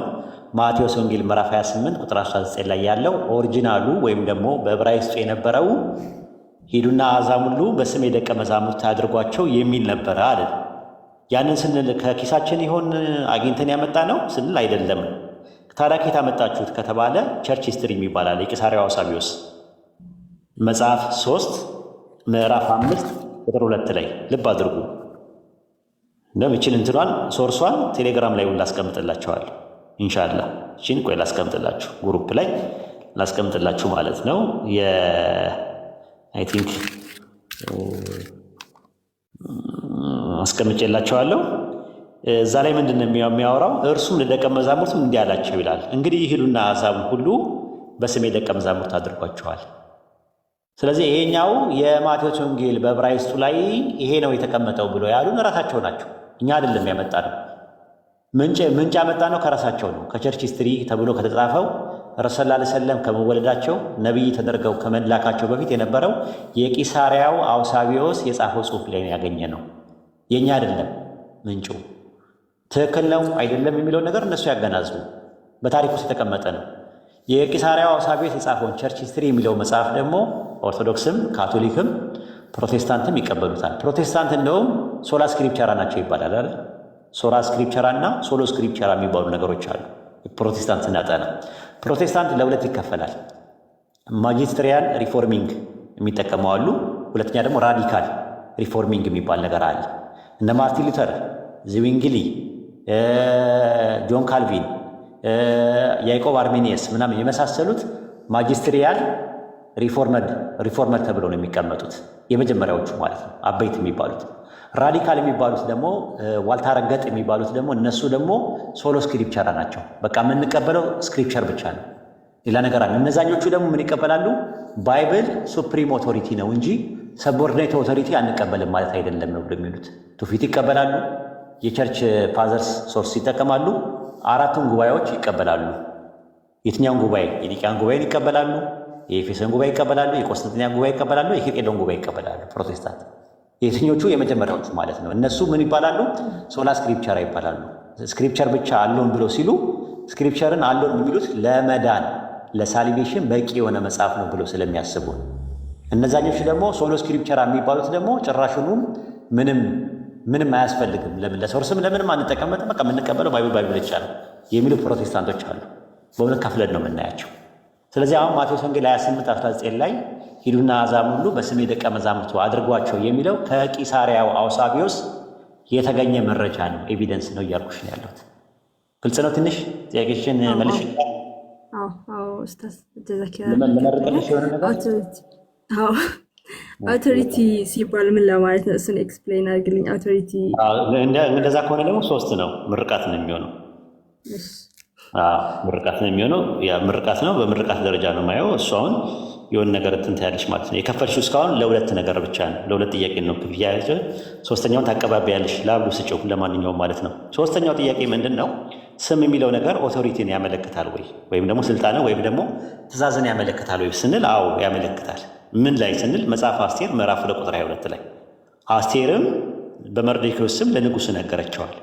በመርዶክዮስም ስም ሲባል መርዶክዮስ በነገራት መሰረት፣ እሱ ባዘዛት መሰረት፣ እሱ እንትን ባላት በላካት መሰረት ከዛ አንጻር ከዛ ታሳቢና ዋቢ ባደረገ መልኩ ለማለት ከተፈለገ እነኛ ደግሞ አንደኛ ሳሙኤል ምዕራፍ 25 ቁጥር 9 ላይ የዳዊት ጎልማሶች መጡ፣ ይህን ቃል ሁሉ በዳዊት ስም ለናባል ነግረው ዝም አሉ ይላል። በዳዊት ስም ማለት ዳዊት በነገራቸው ባዘዛቸው መሰረት ማለት። ማቴዎስ ወንጌል 28:19 ላይም በስሜ ደቀ መዛሙርቱ አድርጓቸው ሲል ኢየሱስ በእሱ በነገረ መሰረት እሱ በላካቸው መሰረት እሱ መልእክተኛ ነው ተብሎ በተባለው መሰረት ለማለት ተፈልጎ ነው። ለምን እንደዛ አለ? ማቴዎስ ወንጌል ምዕራፍ 10 ቁጥር 42 ላይ በደቀ መዛሙርት ስም ቀዝቃዛ ውሃ የሚያጠጣ ይላል። በደቀ መዛሙርት ስም ማለት በጴጥሮስ ስም ማለት ነው። ያ ማለት ምን ማለት ነው? ትርጉሙ በጴጥሮስ ስም ማለት ምን ማለት ነው? በጴጥሮስ ስም እያልን ነው እንትን የምንለው አይደለም። ግን የጴጥሮስ ስምን በጴጥሮስ በተነገረው መሰረት ጴጥሮስ በተላከው መሰረት ለምን እዛ ጋር ማቴዎስ ወንጌል ምዕራፍ 10 ቁጥር 40 ላይ እናንተን የሚቀበል እኔን ይቀበላል አለ። እኔን የሚቀበል የላከኝን ይቀበላል። ጻድቅን በጻድቅን ስም የሚቀበል የጻድቅን ዋጋ ያገኛል። ነብይን በነብይ ስም የሚቀበል የነብይን ዋጋ ያገኛል። ስለዚህ ስም የምትለዋ ነገር ኦቶሪቲን ለማመልከት፣ ትእዛዝን ለማመልከት፣ መቀበልን ለማመልከት፣ አክሴፕታንስን ለማመልከት የገባ ነገር ነው እያለን ያለ ነው። ለምሳሌ እዛው ላይ ስትመለከችው በደቀ መዛሙርት ስም ቀዝቃዛ ውሃ ያጠጣ የሚል የለም። ማቴዎስ ወንጌል ምዕራፍ 10 ቁጥር 42 ላይ በደቀ መዛሙርት ስም ቀዝቃዛ ውሃ፣ እንደገና ደግሞ ማርቆስ 9:41 ላይ ደግሞ በስሜ ቀዝቃዛ ውሃ የሚያጠጣችሁ ዋጋው አይጠፋም ማለት። ስለዚህ በኢየሱስ ስም ውሃ ማጠጣትና በደቀ መዛሙርት ስም ውሃ ማጠጣት ሪሌቫንት ሆኖ ቀርቧል። እዚህ ላይ ስትመለከችው ሪሌቫንት በሆነ ነገር የቀረበ ነገር ምንን ያመለክታል? ኦቶሪቲን ያመለክታል፣ ትእዛዝን ያመለክታል፣ አክሴፕታንስን ያመለክታል፣ የተለያየ ነገር ሊያመለክት ይችላል ለማለት ተፈልጎ ነው። እዚህ ላይ አሁን በስም የሚለው ኖርማሊ እኔም ከአሁን በፊት ሪሰንትሊ ነው ሪቨርት ነኝና እና አንደርስታንድ እናደርገው የነበረው በስም ነው። በቃ ፕራክቲስ የሚደረገው በእንትና ስም ሲባል በሱ ስም የሆነ ነገር ይደረጋል ነው እና እዚህ ውስጥ አሁን የገባኝ እኔ በእነሱ ውስጥ የተደረገውን አውቶሪቲ ወይም ደግሞ መልእክቱን ነው ማለት ነው። ኦንቶሎጂካል አይደለም። ኦንቶሎጂካል ሳይሆን ሜታፊዚካል ነው። ምንነትን ሳይሆን ማንነትን ነው የሚያሳየው። ለምሳሌ እዚህ ጥሩ ስም አላት። ስምሽ ማን ነው አንቺ? ሁዳ። ሁዳ። በቃ በሁዳ ስም ባንክ ላይ 100,000 ብር ባስገባ ሁዳ የሚለው ነገር ስምሽ ማን ነው ስልሽ ማንነትን ነው የሚያሳየው። ስለ ማንነት ነው የምናወራው ስም ስንል። ኔቸር አይደለም ስም፣ ነርቸር ነው። አንቺ ማንነትሽን ነው ነርቸር ዴቨሎፕ ማድረግ ይችላል። ኔቸር ከሆነ ግን አንቺ የምትቀይሩ ነገር አይደለም። ኔቸርና ነርቸር የሚባል ነገር አለ፣ ወይም ደግሞ ሜታፊዚካል እና ኦንቶሎጂ የሚባል ነገር አለ። ምንነትና ማንነት የሚባል አለ። አንቺ ምንነትሽ ሰው ነው፣ በቃ አለቀ። ስለዚህ አንቺ በአንቺ ስም የሆነ ግንብ ቢገነባ በእኔ ስም ባይገነባ በእኔና በአንቺ መካከል ያለው ልዩነት ማንነታችን የለየን። ምንነታችን አንቺ ግንብ ስለገነባሽ እኔ ስላልገነባው፣ አንቺ 100,000 ብር ባንክሽ ላይ ስላለ እኔ ስለሌለኝ ማንነታችንን ሊቀይረው ይችላል እንጂ ምንነታችን ይቀይረዋል? ሰው መሆኔ ይቀርብኛል? አይቀይረው። ይህም ማለት ነው።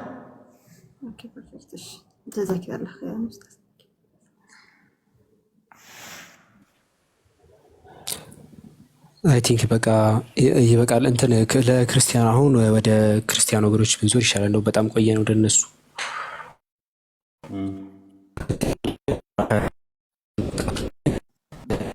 ራችሁ የተነሱት ፖይንቶች ይሄን ነገር ያላገናዘበ ነው።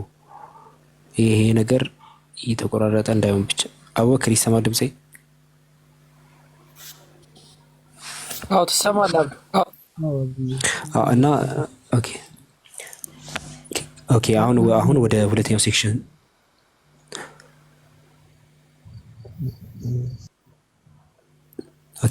ወደ ሁለተኛው ሴክሽን ዞረናል። ያው ጥያቄ አስተናግደናል አሁን ከሙስሊም ሳይድ። አሁን ደግሞ ክርስቲያኖች፣ ምናልባት እያዳመጣቸው ያላችሁ ክርስቲያኖች ደግሞ እስካሁን የተነሱት ነጥቦች ወይም ዲስከስ ሲደረጉ የነበሩት ከዚህ አንጻር ስህተት ነው፣ ይሄ ነገር ስህተት ነው ብሎ አንድ ሰው በማስረጃ ያላያችሁት አንገል አለ፣ ያላያችሁት ወይም ደግሞ ይሄን ፓርት ዘላችኋል ወይም ይሄ የተናገራችሁት ነገር ስህተት ነው፣ ማቴዎስ 28:19 ለስላሴ ማስረጃ ይሆናል፣ ስላሴን ያሳያል የሚል ክርስቲያን ካለ መግባት ይችላል።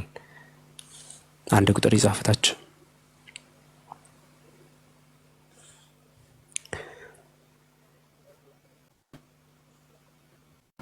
እሺ ኤሚ ቦይ ከየት ቤተ እምነት ነው? ይሰማል? የተሽከረከረ ነው አልገባም። ኦኬ አሁን ገብቷል ነገር ኤሚ ቦይ ይሰማል?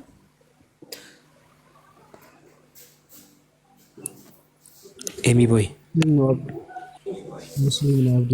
ሰላም አለይኩም። ስለ ቲክቶክ አልጎሪዝም አንድ ነገር ነው። ዋሌኩም ሰላም። ሙስሊም ነው?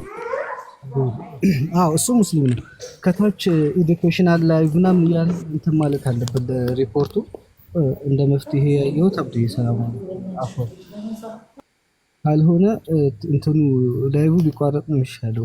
ኮፒ ሊንኩ ያራዝምልናል እንጂ የኡስታዝን እንትን ከሪፖርት እንትን አድ ነው ብዙ ቦታ ካየ ነው እንዳይዘጋ ብቻ ነው ኮፒ ሊንኩ ላይቭን የሚጠቅመውና የሆነ ጥሩ ጥሩ ነገር ከታች ስለ ቲክቶክ ሾፕ ቲክቶክ ስለሚያስተዋውቃቸው ነገሮች እንዳለ ጻፉ ከስር። ላይቭ አሪፍ እንደሆነ ኤዱኬሽናል ላይቭ የትምህርት እንደሆነ ምናምን ከስር ለአልጎሪዝሙ ሲባል እንጻፍ ኢንሻአላህ። እቺ ለመናገር ነው አብዱዬ። አፍወን ዛከላ እንደዛ። ግን እኔ ላይ ምን እንደሆነ አላውቅም። አሁን ዩቲዩብ የራሱ ተቋርጧል እንድታውቁ ያጀማ ማለት በጣም ምቀኛዬ በጣም እየበዛብኝ ነው ያለው። ክርስቲያኖች ምን አድርጊያቸው እንደሆነ አላውቅም። የምናገረው ነገር ሀሳብ ላይ ነው። የምናወራው ስለ ትሪኒቲ ነው፣ ስለ ክራይስቶሎጂ ነው። የእነሱን እምነት ማወቃችን ምንም ችግር የለውም። ኮምፓራቲቭ ቴዎሎጂ የሚባል ነገርም አለ። ዩቲዩቤ ሞኔታይዝድ ሆኖ ከዛ በኋላ አሁን ደግሞ ዲሴብል ነው። እኔ የሆነ ነገር ፕፖስት ለራሴ ይታየኛል፣ ሰው ጋር ግን የሚደርሰው ምንም ነገር የለም። ዌብሳይት ነበረን፣ ዌብሳይታችንም ተዘግቷል። ያጀማ እንድታውቁት። እንደገና ደግሞ አፕ ነበረን፣ አፓችንም ተዘግቷል። እና በዚህ ደረጃ ነው። እና ከጎኔ ልትሆኑ ይገባል፣ ወይም ከጎናችን ልትሆኑ ይገባል ማለት ነው። አሁን የምናስበው ነገር እንደ ግለሰብ አይደለም። ከዚህ በኋላ የምናስበው እንደ ተቋም ነው ማሰብ ያለብን። ስለዚህ ኢንሻላህ በቅርብ ቀን ይፋ እናደርጋለን። ስራ እየሰራን ያለ ነው። የምንሰራው ስራ ምንድን ነው? አፕሊኬሽኑ እየተሰራ ነው ያለው፣ ዌብሳይትም እየሰራን ያለ ነው። ኢንሻላህ ዩቱብ ደግሞ በቅርቡ ቀን ደግሞ የራሳችን ዩቱብ ይኖረናል፣ የተቋሙ ማለት ነው። እና በርቱና ተበራቱና አንድ ላይ ተያይዘን እንትን እንበል። ይሄ አሁን የቲክቶክ ፕሮብሌምም እኔ ሊፈታ አልቻለም። አሁን ዛሬ እንዳለ ሲቆራረጥ ነበረ። በጣም ጥሩ ትምህርት ነው ብዬ ማቴዎስ 28:19 ላይ ሴንትራል ፖይንት ነው ለትሪኒታሪያን ወይም ለስላሴ አማንያን ብዬ ያስቀመጥኩት ነገር በደንብ እሱ አላዳመጠው። አዝናለሁ ይሄ ነገር በመሆኑ ማለት ነው። እና ምንድነው መፍትሄ የሚለውን ተመካከሩበት። የሚቆራረጠው ማለት ነው። እኔ ኔትወርኬ በጣም ፉል ነው። ኔትወርክ አይመስለኝም ወይ ሪፖርት ነገር እያደረጉም ሊሆን ይችላል። እንደዛ ነው ያለው ነገር ማለት ነው። ቀጥላሉ። አይ እንዲህ ይሄ ነገር መፍትሄ ያስፈልገዋል። የዳዋውን ስርጭት እንዲህ መቋረጥ የለበትም። ምክንያቱም እዛም ዩቲዩብ ላይ ሁሉም ቦታ ላይ እንደዚህ ከሆነ በጣም አስቸጋሪ ነው የሚሆነው። ኢንሻአላህ ሁሉ ሙስሊሞች መበረታት አለባቸው። ባይዘዌ እንደዚህ አይነት ነገሮች ላይ እና በጣም ህብረት ሊኖር ይገባል። እያንዳንዱ ዩቲዩብ እንትን በሚባልበት ሰዓት ላይ የተለያዩ ቪዲዮዎች እንትን ሲባሉ እንዲሁም ላይቭ በተከፈተበት ሰዓት ላይ የሚደረገውን በአጠቃላይ ነገር ማድረግ ይኖርባቸዋል። ቢያንስ ማድመጥና እነዚህ ነገሮች ማድረግ ይከብድ ነው ብዬ አላም። እያደመጣችሁ ወይም ብታደርጉ እናንተ ብቻ ሳይሆን ሌላም ሰው እንዲሰማው ዳዋው ስርጭት እንትን እንዲል ይረዳዋል። እና ይሄ ቢያንስ መነገሩ ላይ ያለበት አይመስለኝም። ሊነገር አይገባም። ይሄ ሁሉም ሰው ሊያውቀው ነው የሚገባው እና እዚህ ላይ ልብ ልትሉ ይገባል። ወደ እንትናችን ስንመለስ ክርስቲያኖች ካላችሁ አሁንም መግባት ትችላላችሁ። ማቴዎስ ወንጌል ምዕራፍ 28 ቁጥር 19 ለትሪኒቲ ሰፖርት ያደርጋል። ይህ ቨርስ ማስረጃ ነው ብላችሁ የምትሉ ክርስቲያኖች መግባት ትችላላችሁ። ሙስሊሞች እሺ፣ ለምንድን ነው ገስት የምትልኩት? ክርስቲያኖች እያልኩኝ የስላሴ አማንያን እንደዚህ ነው ያልኩት። ያው የስላሴ አማንያን ክርስቲያኖች ብቻ ገስት ላኩ። እሺ፣ አሁን የክርስቲያኖች ሰዓት ስለሆነ እስቲ ለነሱ ታይም እንስጣቸው።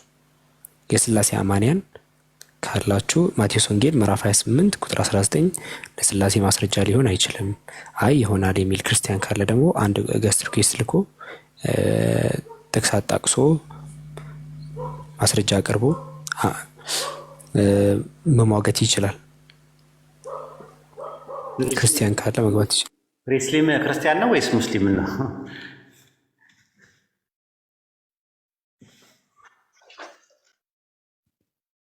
ክርስሊም ሰላም ብያለሁ።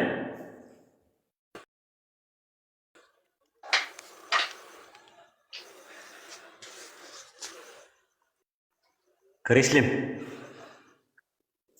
ኦ ኡስታዝ እንዴት ነው? ሰላም ነው? እንዴት ነህ? ወይድ ሰላም ነው? እንዴት ነው? ሰላም ነህ አንተ? ሎንግ ታይም ጠፋህ እኮ። ከዛ በኋላ ጠፋህ። በጣም ሰላም ነኝ። ምንድነው ጠፋ? አይ አንተ አትመጣም። ቲክቶክ እኮ ያለ አንተ አያምርም። በእናትህ አይ ጠፋህ። እኔ ቤት ነው የጠፋኸው። አንተ ነህ። ደህና ነህ? አረ ማለት በጣም ረጅም ጊዜ ሆነኝ እኮ አላየሁም ቲክቶክ ላይ። አይ መገናኘት ነው። ላይቭ ከፍታለሁ የለህም ራሱ። ኤኒዌይ ዛሬ የምናወራው ማቴዎስ 28:19 ላይ ያለው በስላሴ ታምናለህ? እኔ ክሪስሊም ኦኬ፣ በስላሴ አላምንም። በአብ በወልድ በመንፈስ ቅዱስ ነው የማምነው። በቃ ስለዚህ በስላሴ ለሚያምን ነው የሚሆነው። ማቴዎስ 28:19 ላይ ያለው ጥቅስ አብ ወልድ መንፈስ ቅዱስ አንድ መለኮት ናቸው የሚል ማስረጃ ይኖር ይሆን? እንደዛ ብለህ ነው የምታምነው? አንድ መለኮት ናቸው፣ አንድ አምላክ ናቸው ብለህ ታምናለህ? አንድ አምላክ ናቸው ሳይሆን አንድ አምላክ ነው። ናቸው ካልክማ እንትን ቅድም እንዳልከው አማልክት ይሆናሉ። ኦኬ ጥሩ። አብና ወልድ ሜታፊዚካል ዲፈረንስ የላቸውም? እኔ እንግሊዝኛ ስለማላቅ ሜታፊዚካል ማለት ምን ማለት ነው? በማንነት ሁለት አይደሉም? አብና ወልድ ናቸው። በምንነት ሁለት አይደሉም? በምንነት ስትል አሁን ለምሳሌ አምላክ በሚለው በሚጋራው ስማቸው ነው ወይስ በምን? ለምሳሌ እኔና አንተ ምንድን ነህ? እኔ ሰው ነኝ። እኔ ምንድን ነኝ? አንተም ሰው ነህ። ኦኬ ስለዚህ በምንነት አንድ ነን ማለት ነው። እኔና አንተ አብና ወልድ በምንነት አንድ ናቸው? በምንነት አንድ ናቸው አብና ወልድ? አንድ ናቸው በምንነት? በማንነት ነው የሚለያዩት። በምንነት አንድ ናቸው? በምንነት አንድ ናቸው። ዮሐንስ ወንጌል 8:40 ላይ ከአምላክ ሰምቼ የነገርኳችሁ ሰው ይላል። አምላክና ሰው በምንነት አንድ ናቸው?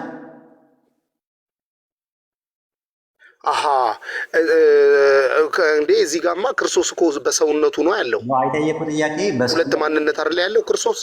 ሁለት ማንነት ማቆ እሱ ልክ ነህ። አሁን ባልከው አካሄድ ጋር ከአምላክ የነገርኳችሁ ሰው ሲል ሰው ስለሆነ ክርስቶስ ኦልሬዲ አንድ አያስኮናቸውም። ይሄ እኮ ከአምላክ ሰምቼ የነገርኳችሁ ሰው ሲል አምላክ የሚለው ማንን ነው?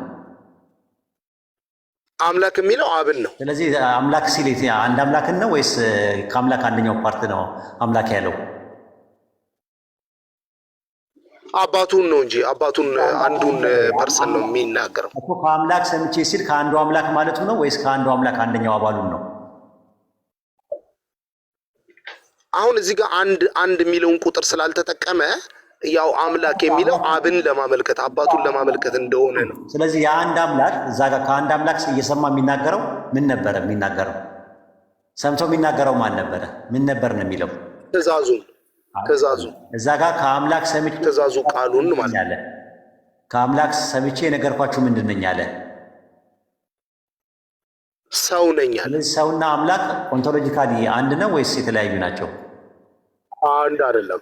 ስለዚህ በምንነት አብና ወልድ አንድ አይደሉም። ይሄ አሁን አንተ በጠቀስከው ጥቅስ መሰረት ነው። አንተ አሁን እኔ ከአምላክ የሰማሁት ሰው ስላለ በሰውነቱ አሁን ይህ ጥቅስ እውነት ነው። ሌላ ጥቅስ ምንነታቸውም ስለሚለያይ ለምን አብ አምላክ ነው፣ እዚህ ጋር ክርስቶስ ሰው ነው። ልጨምርልህ። አንደኛ ጢሞቴዎስ 5:2 ላይ there is only one God አንድ አምላክ አለና አለ and one mediator between God and men በአንድ አምላክና በሰዎች መካከል ያለው መካከለኛ አንድ መካከለኛ አለ አለ ዘማን ክራይስት ጂሰስ አለ እሱም ኢየሱስ ነው አለ። በአንድ አምላክና በሰዎች መካከል ያለው መካከለኛ ምንድን ነው? መሀል ላይ ያለው ምንድን ነው አለ? ሰው በቃ አየው፣ ሰው መካከለኛ ሰው። አንድ አምላክ ብቻ አምላክ አለ የለም። ስለዚህ በአንድ አምላክና በሰዎች መካከል መሀል ላይ ከአንዱ አምላክ ሰማ የሚያስተላልፈው ያለው ሰው ነው አይደል? በኢየሱስ ደረጃ ያለው በምንነት በምንነት ደግሞ መልእክተኛና ነብይ ነው አይደል?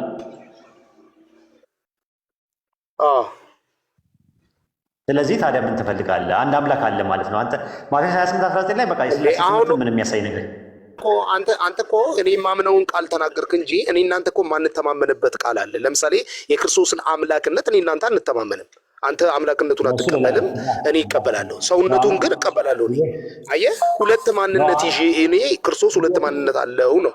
በአምላክነቱ ከአብ ጋር አንድ ሲሆን፣ በሰውነቱ ግን ክርስቶስ ሰው ስለሆነ በሰውነቱ ሰው ስለሆነ አምላክና ሰው አንድ አይደለም። ከአምላክ የሰማውን ነገር ይናገራል በሰውነቱ በስጋው ወራት ስለሚል ገብቶሃል። አንተ የማታምንበት አንድ ነገር አለ፣ የክርስቶስን አምላክነት ስለማትቀበል። ቆይ ይኸውልህ አሁን እንደውም የትርቢት ትምህርት እያለቀ ነው የሚመጣው። ምናልባት ከዚህ በኋላ የሚኖረን ኮሽን ብቻ ነው የሚኖረን። ከዛ በኋላ ምንድን ነው የሚኖረን? የሥላሴ ትምህርት ሲያልቅ ነገረ ክርስቶስ ላይ ክርስቶስ አምላክ ነው ወይስ አይደለም፣ አምላክነት አለ ወይ በተጨማሪ አንተ እንደምትለው አለ ወይስ የለም የሚለውን ሰፋ አድርገን እናየዋለን ኢንሻአላህ። አሁን ዛሬ ቶፒካችን ማቴዎስ ወንጌል 28:19 ላይ የሥላሴ ያለው ወይ አያሳይም የሚለው ላይ ነው። ከቶፒኩ አንጻር ግን ያንተ ትምህርት ትክክል ነው አሁን ያነሳው። በቃ ስለዚህ እሱ ላይ ከሌለ በቃ ሌሎቹ እድል ስጥና እንትን በልባልና አትጥፋ። ደግሞ ፎሎ አድርገኝ። እንትን ነው እዚህ ጋር ሙስሊሞች እየተወዛገቡ ነው። በሚጠይቁት መሰረት እኮ እያወዛገብካቸው ነው። እነሱ ሰውነቱ ላይ ብቻ ተንተርሰው ነው እኮ እየጠየቁ ያሉት። ስለ ኢየሱስ አምላክነት እኮ ዛሬ አረስት የለንም። አረስታችን ዛሬ ኢየሱስ እኔ ርዕሱ ይነሳ አላልኩም እንደዛ። እኔ የክርስቶስ አምላክነት ይነሳ አላልኩም። ግን በምንነት በሚለው ከሰውነቱ ምንነት ጋር ብቻ ካያያዝከው እዚህ ጋር ሙስሊሞች ይወዛገባሉ ብዬ ነዋ። እንዳይወዛገቡ ብዬ ለምን አንተ የሌለ ጊዜ አሁን ከእነሱ ጋር ጭቅጭቅ ነው የሚፈጠረው። ከሁሉም ጋር እንገናኛለን። ቆይ እሺ ክሪስልም እንትን በትሆንህን ቀነስ አድርገውና ተረጋግተህ እንትን ኢየሱስ ከአብ ጋር በምንነት አንድ ነው የሚል ጥቅስ አለ እንዴ? ጥቅስ ይኖር ይሆን? ምናልባት በምንነት አንድ ነው የሚል ይኖር ይሆን ጥቅስ? እንዲህ ደረጃ በሰዋሰው አልተቀመጠማ። አሁን አንተ በምትለው ደረጃ ለምሳሌ እነሱ ሲጽፉ ሰዋሰው አልተጠቀሙ። የራሳቸውን የአነጋገር ዘይቤ ወይም ደግሞ የተጠቀሙ እንጂ አሁን አንተ በምትለው የሰዋሰው ስርዓት ጠብቀው ቢናገሩ ቆይ አሁን ለምሳሌ ብዙ ጊዜ የምትጠቀማት ነገር አለች። ፎሎ አድርጉ። ፊት ለፊት ደግሞ አብዱልከሪም አለ። የአብዱልከሪምንም አካውንት ፎሎ አድርጉ ኢንሻአላህ ጀማ፣ ሁላችሁ ማለት ነው። ከዛ ወደ ትምህርት እንቀጥላለን ኢንሻአላህ። ፎሎ አንድ ላይ ያስወርድ ነው ማለት ነው። ላይቭ ላይ አብዱልከሪም በሚገባበት ሰዓት ላይ ደርስ ወይም ደግሞ ውይይትም ሲያደርግ ወይም ጥያቄና መልስ በሚኖርበት ሰዓት ላይ ትጠቀማላችሁ። የምር ለመናገር እኔ አሁን ነው የገባኝ ራሱ። ይኸውላችሁ ዓመት ከ6 ወር ይሆነኛል ወደ ቲክቶክ ከመጣሁ። ጥቅሙ አልገባኝም ነበር። ብዙ ሰዎች ሲሰልሙ ሳይ ምናምን ነገር ይሄ ነገር በጣም ጥቅም አለው። ዳዋውን ለምን በደንብ እንትን አንልም አንዘረጋውም በደንብ በስርዓት ለምን አንሰራበትም ብለን ነው የመጣ ነው። ኢንሻአላህ አላህ ጊዜያችንን ይባርክልን። አልባሌ ቦታ አልባሌ ጊዜ ከማሳለፍ አላህ ይጠብቀን። አላህ የቂያማ ቀን ጊዜያቸውን ከሚያባክኑ ሰዎች ናቸው ብሎ አላህ ከሚጠይቀን አላህ እንዳይጠይቀን አላህ ይጠብቀን። የቂያማ ቀን ከሚጠይቃቸው ሰዎች አላህ ያድርገን። በጣም ጊዜ በጣም ወሳኝ ነገር አለው። ጊዜ አካላችንን ጉልበታችንን በአግባቡ መጠቀም ትልቅ ነገር ነው። ላወቀበት ሰው ማለት ትልቅ ነዒማ ነው እና ያንን ነው ምለው። ፎሎወርስ በርሳችሁ ተደራረጉ ሙስሊሞች ማለት ነው። እርስ በርሳችሁ ሰላም ተባባሉ፣ ሙሀባ ይጨምራል።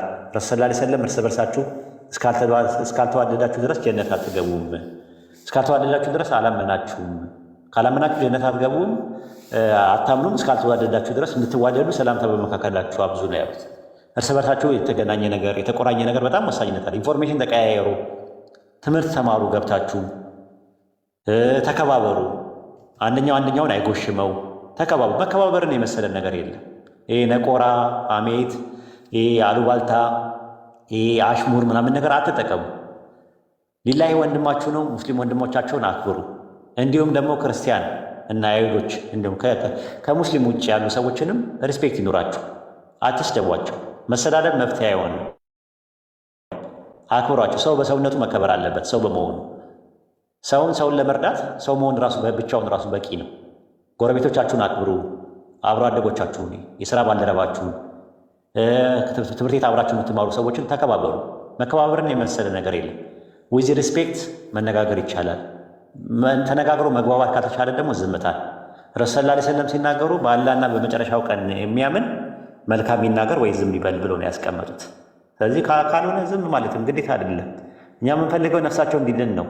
ራሱ ከጀሃነም እንዲድኑ ላ ኢላሀ ኢለላህ የሚለውን ገመድ ተንጠልጥለው እንዲወጡ ነው። ሌላ ነገር የለውም። ራሱ ለማሸነፍም ምናምን ነገር እሱ ፖለቲካ ላይ ነው ያለው። እዛው ፖለቲካቸው ላይ ይስሩ ፖለቲከኞቹ ማለት ነው። ወይ ደግሞ በቢዝነስ ከሆነ ንግድ ላይ ነው ያለው እሱ። እኛ የመጣንበት ምክንያት የአኼራውን እዛ ስንሄድ መጨረሻ ላይ ይዘ ነው የምንሄደው ነገር ያንን ነገር ነው ብለን ነው የምናስበው። እነዚህ ሁሉ ነገር ይቀራል። ራሱ ከአብራካችሁ የወጡት ልጆቻችሁም እዚሁ ነው ጥላችሁ የምትሄዱት። ንብረታችሁ፣ ገንዘባችሁ ትታችሁ ነው የምትሄዱ። ኢቨን የገነባችሁት አካል በጂም የተገነባ አካል ትራይሴፕስ፣ ባይሴፕስ፣ ቢሼፕ ምናምን ጥሩ ነው መስራት ስፖርት ለጤና ነገር። እሱም ቢሆን አካላችንንም ትተነው ክልተው ብለን ነው የምንሄደው። ታዲያ ምንድን ነው የሚጠቅመን ስንል ያመንነው እምነት፣ የሰራነው መልካም ስራ፣ የቀራነው ቁርአን ብቻ ነው ይዞን ተከትሎ ነው የሚሄደው። እና ይህን ለማለት የምፈልገው ማለ ነሽት አድርጎኝ ያወራው መሰለኝ። ቀጥል አብዱዬ። ኧረ በጣም ጥሩ ፖይንት ነው የተነሳው። ክርስቲያኖች ካላችሁ አንድ ቁጥር ጻፉ። ክርስቲያኖች ካላችሁ ማቴዎስ ወንጌል ምዕራፍ 28 ቁጥር 19 ላይ ያለውን ተሳስታችኋል ስላሴን ያሳያል የሚል አካል ካለ ገብቶ መውገት ይችላል። ምናልባትም ደግሞ ወደኋላ ያለፉት የተራሰሱ ነጥቦች ላይ እነዛንም ምናልባት ዳስ እስከ እንዲነሱ የምትፈልጉ ከሆነ እነዛ ላይም መወገት ይቻላል። ጠበዋል ካላቸው እዚህ ላይ አልተዘጋጀው የሚል ካለ ማቴዎስ ወንጌል ምዕራፍ 28 ቁጥር 19 ላይ አሁን ተነሳው ላይ እንትን ማለት ትችላላችሁ።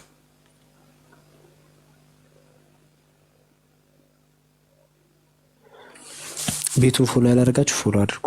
ኡስታዝ ሄድን ዛሬ የመጣችሁ ሰዎች ካላችሁ ሌላም ጊዜ ይኖራል፣ እዚህ ፎሎ አድርጉ።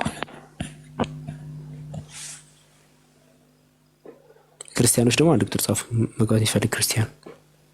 እሺ ክርስቲያን ያልኩት እሺ፣ የሥላሴ አማንያን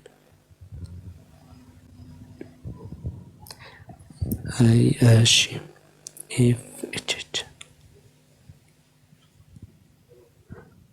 አይ አላክም እንትን ከታች አንድ ቁጥር ምጽፈው ሰው ሪኩዌስት ላክ አንዴ።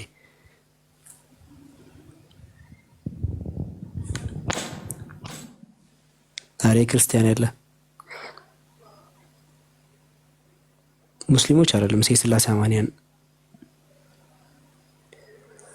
ገስት ላይ ያሉትን ፎሎ አድርጉ። አቡበከርን ፎሎ አድርጉት። ባይዘው ስለኛ አውርቶ ሰላንተ ማን ያወራል? አቡበከርን ፎሎ አድርጉት። እዚህ ላይ የምትመለከቱት አቡበከር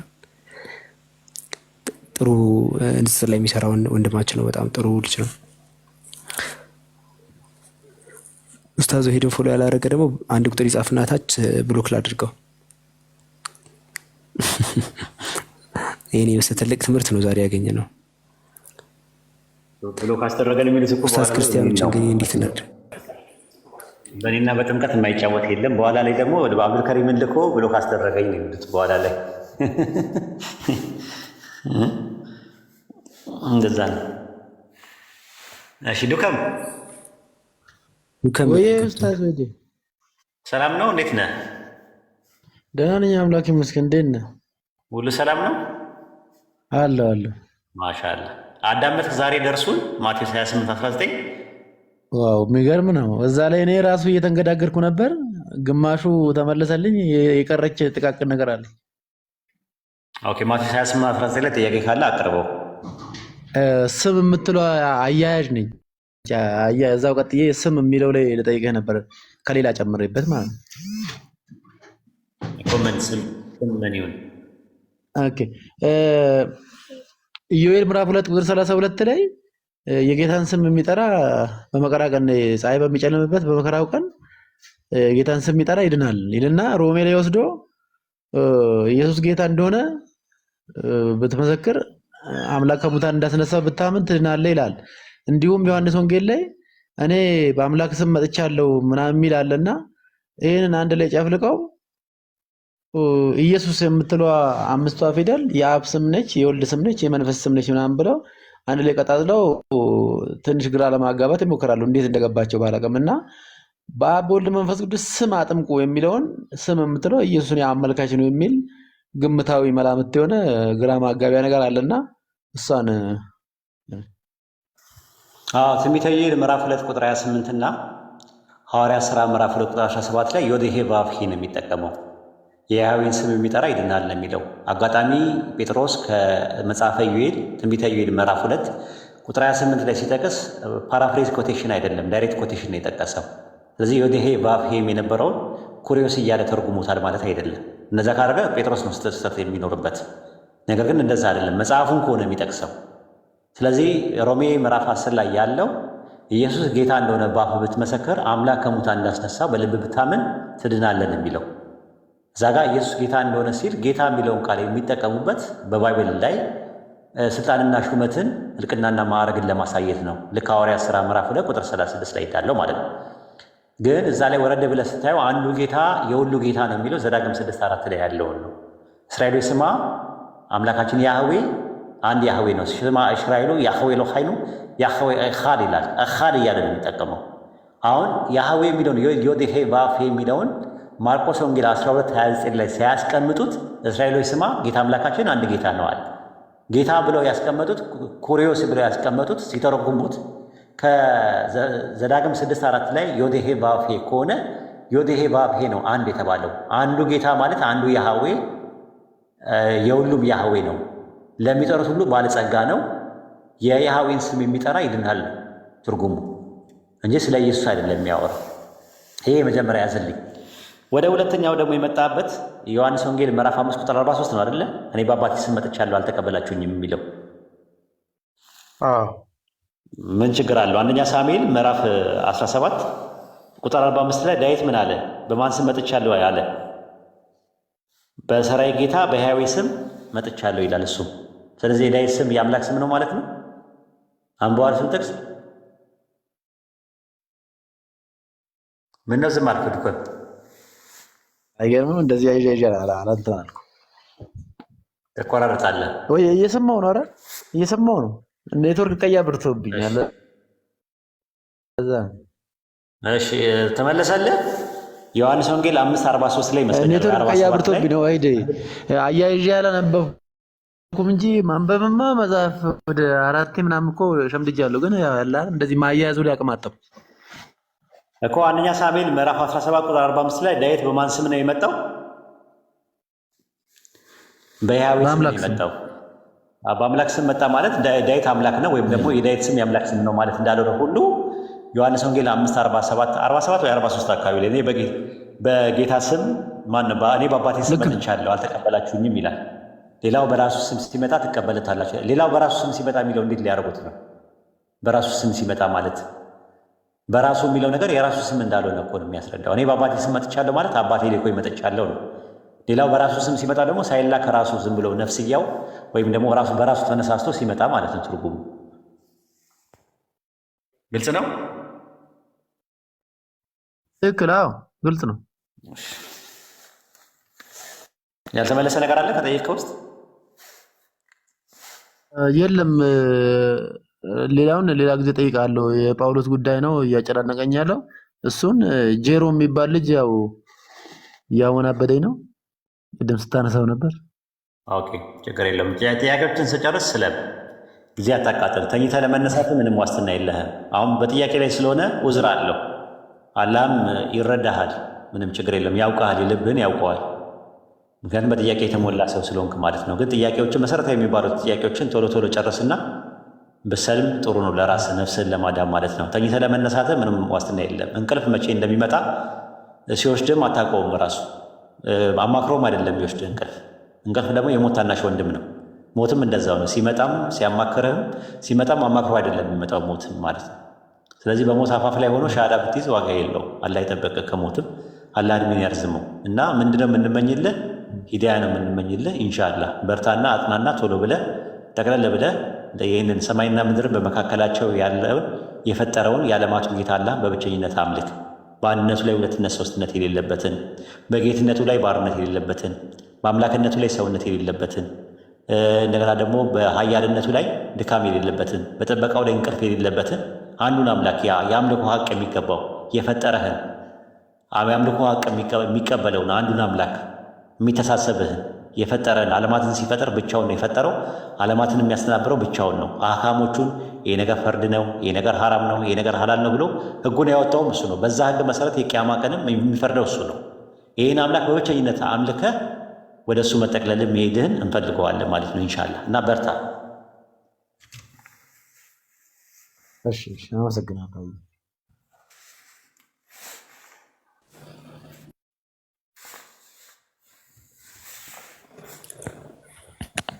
እሺ ሌላ ክርስቲያን ካለ በስላሴ የሚያምን ክርስቲያን አንድ ቁጥር ጻፉታችን ላይ ክርስቲያኖች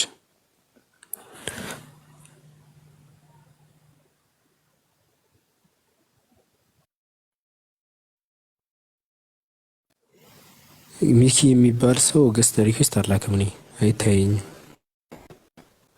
ሪኩዌስት ላክ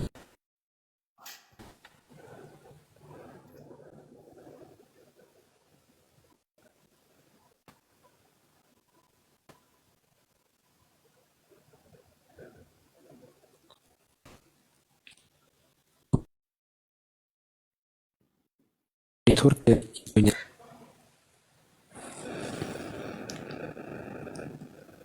አይ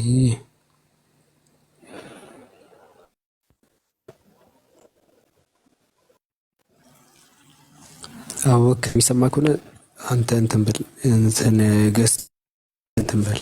እኔ ጋር ሎድ እያደረገ ነው። በቃ ጭራሽ አንድ እንግዳ እናስተናግድና ከዛ በኋላ እንወጣለን ማለት ነው። ኢንሻአላህ እንጨርሳለን ማለት ነው። አብዶ አለ አይደል? መርካቶ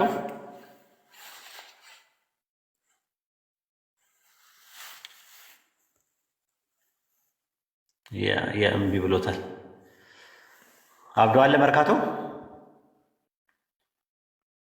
አለ። ኡስታዝ አሰላሙ አለይኩም ወራህመቱላሂ ወአለይኩም ሰላም። ዋንዴ አለ። ዋንዴ ሙስሊም ነው ወይስ ክርስቲያን ነው?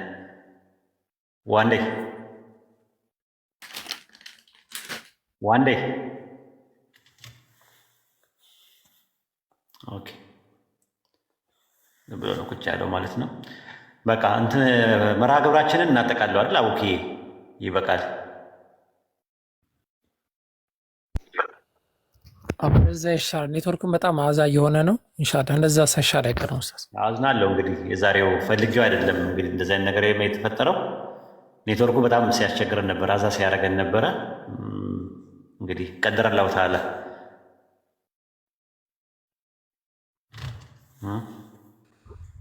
አሰላሙ አለይኩም ኡስታዝ። ወአለይኩም ሰላም ወራህመቱላሂ ወበረካቱ። ኢንሻአላህ የቀጣዩ ፕሮግራም ስታሳውቀን የመጀመሪያውን ፖይንት እንደ መግቢያ ብታደርግልን እንደ ፕሪቪየስሊ ኢንሻአላህ በቀጣዩ በደንብ አስተካክለ ነው።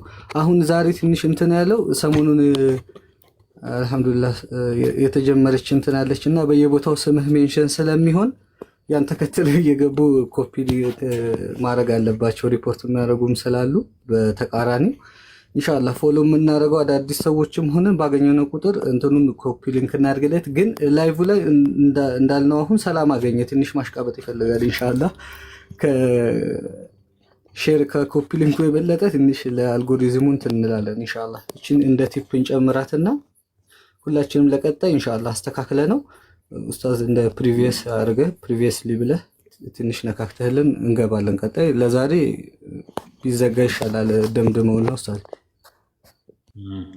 ኢንሻአላህ እስቲ እንሞክራለን እንደዛ ማለት ነው። አብዱ መርካቶ ራስን አስፋውና መጽሐፍ የምትፈልጉ ሰዎች ምን አይነት መጽሐፍ እንዳለ አላውቅም። የምትፈልጉ ሰዎች ቴሌግራም፣ በነገራችን ላይ ጽሁፍ አለኝ እኔ የማዘጋጃቸው ጽሁፎች አሉ፣ አርቲክሎች አሉ። ወደ 2800 የሚያክል አርቲክል አለኝ። ስለዚህ አርቲክሎቹን ገብታችሁ በተለያየ አርዕስት ላይ ጥያቄዎች የተመለሱ አሁን እንደዚህ የምትሏቸው ጥያቄዎች ማንኛውም ጥያቄ ስትፈልጉ ሰርች እያደረጋችሁ የምታዩበት አለ። እዛ ላይ ግቡ። ያጀማ ያልገባችሁ ሙስሊሞች ካላችሁ፣ ያልገባችሁ ክርስቲያኖች ካላችሁ ግቡ። ያልገባ ካለ አንዳንድ ሰው ያሳየኝ፣ አንዳንድ ምልክት ያሳየኝ። ያልገባ ቴሌግራም ቻናሉ ላይ ገብቶ የማይከታተል ካለ አንዳንድ ያሳየኝ። ይኸውላችሁ አያችሁ፣ ይሄ ሁላ ሰው የለም። ለቤተሰቦቻችሁ፣ ለዘመድ አዝማድ፣ ለጎረቤቶቻችሁ፣ ለምታውቁት ክርስቲያን ስጡ። ለሙስሊሞችም አዌርነስን ክሬት አድርጉ። አነቃቁ፣ ትውልዱን አነቃቁ። ለቤተሰብ ሁላችሁም እንደዛ ትላለች። እስቲ አንድ ያሳያቸው አብዱዬ፣ ከፍተህ አሳያቸው ቴሌግራሙን ማለት ነው።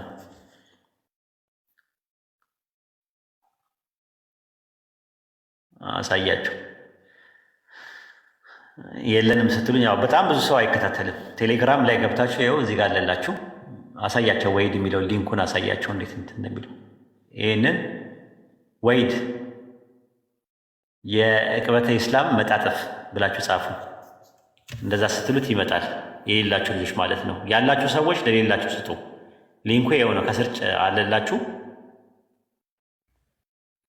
ግቡና እዛ ተጠቀሙ። ይጠቅማቸዋል። አንድ ሰው እንኳን ቢሰልም እንደው 100 ሰው ገብቶ አንድ ሰው እንኳን ቢሰልም ሻዳ ቢይዝ ያ የያዘው ሰውዬ ከእሱ ላይ ሳይጨመርና ሳይቀነስ ወደ ራሷችሁ ነው የሚመጣው።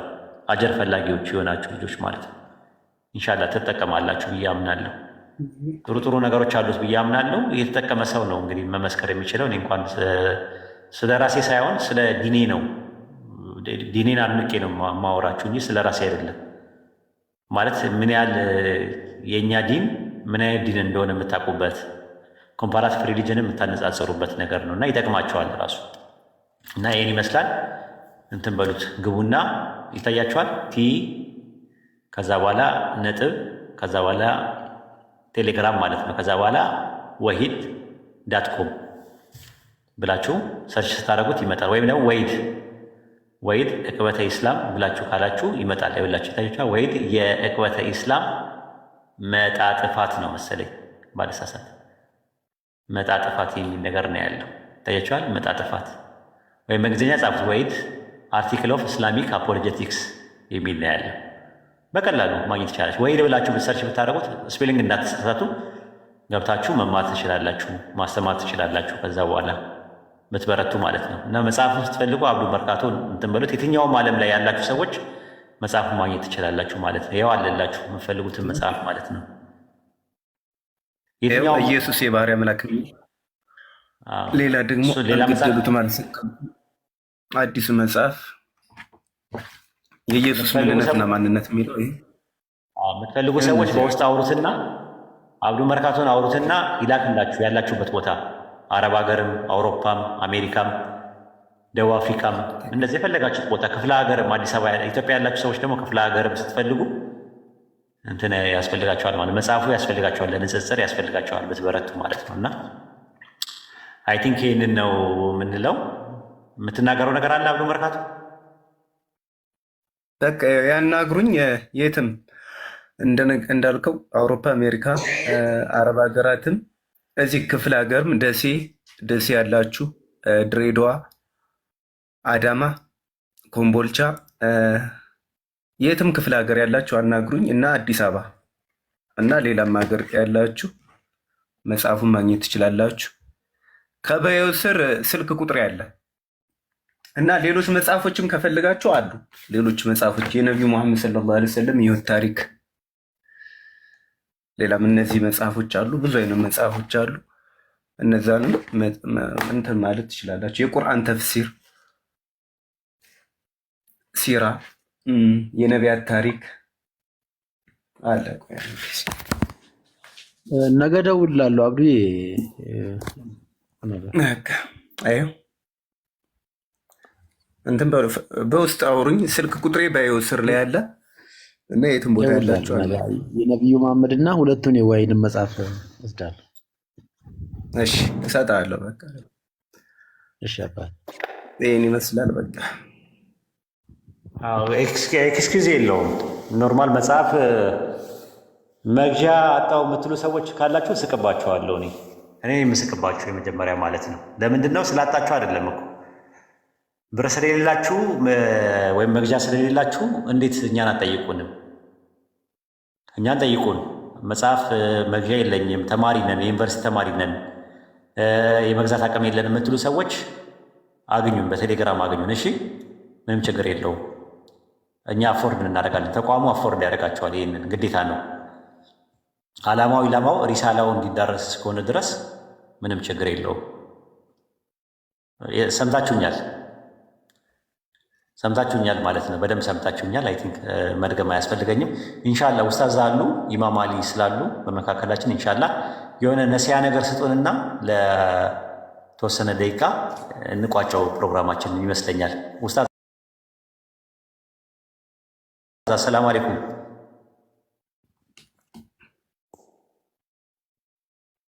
አክቲቭ አይደሉም መሰለኝ።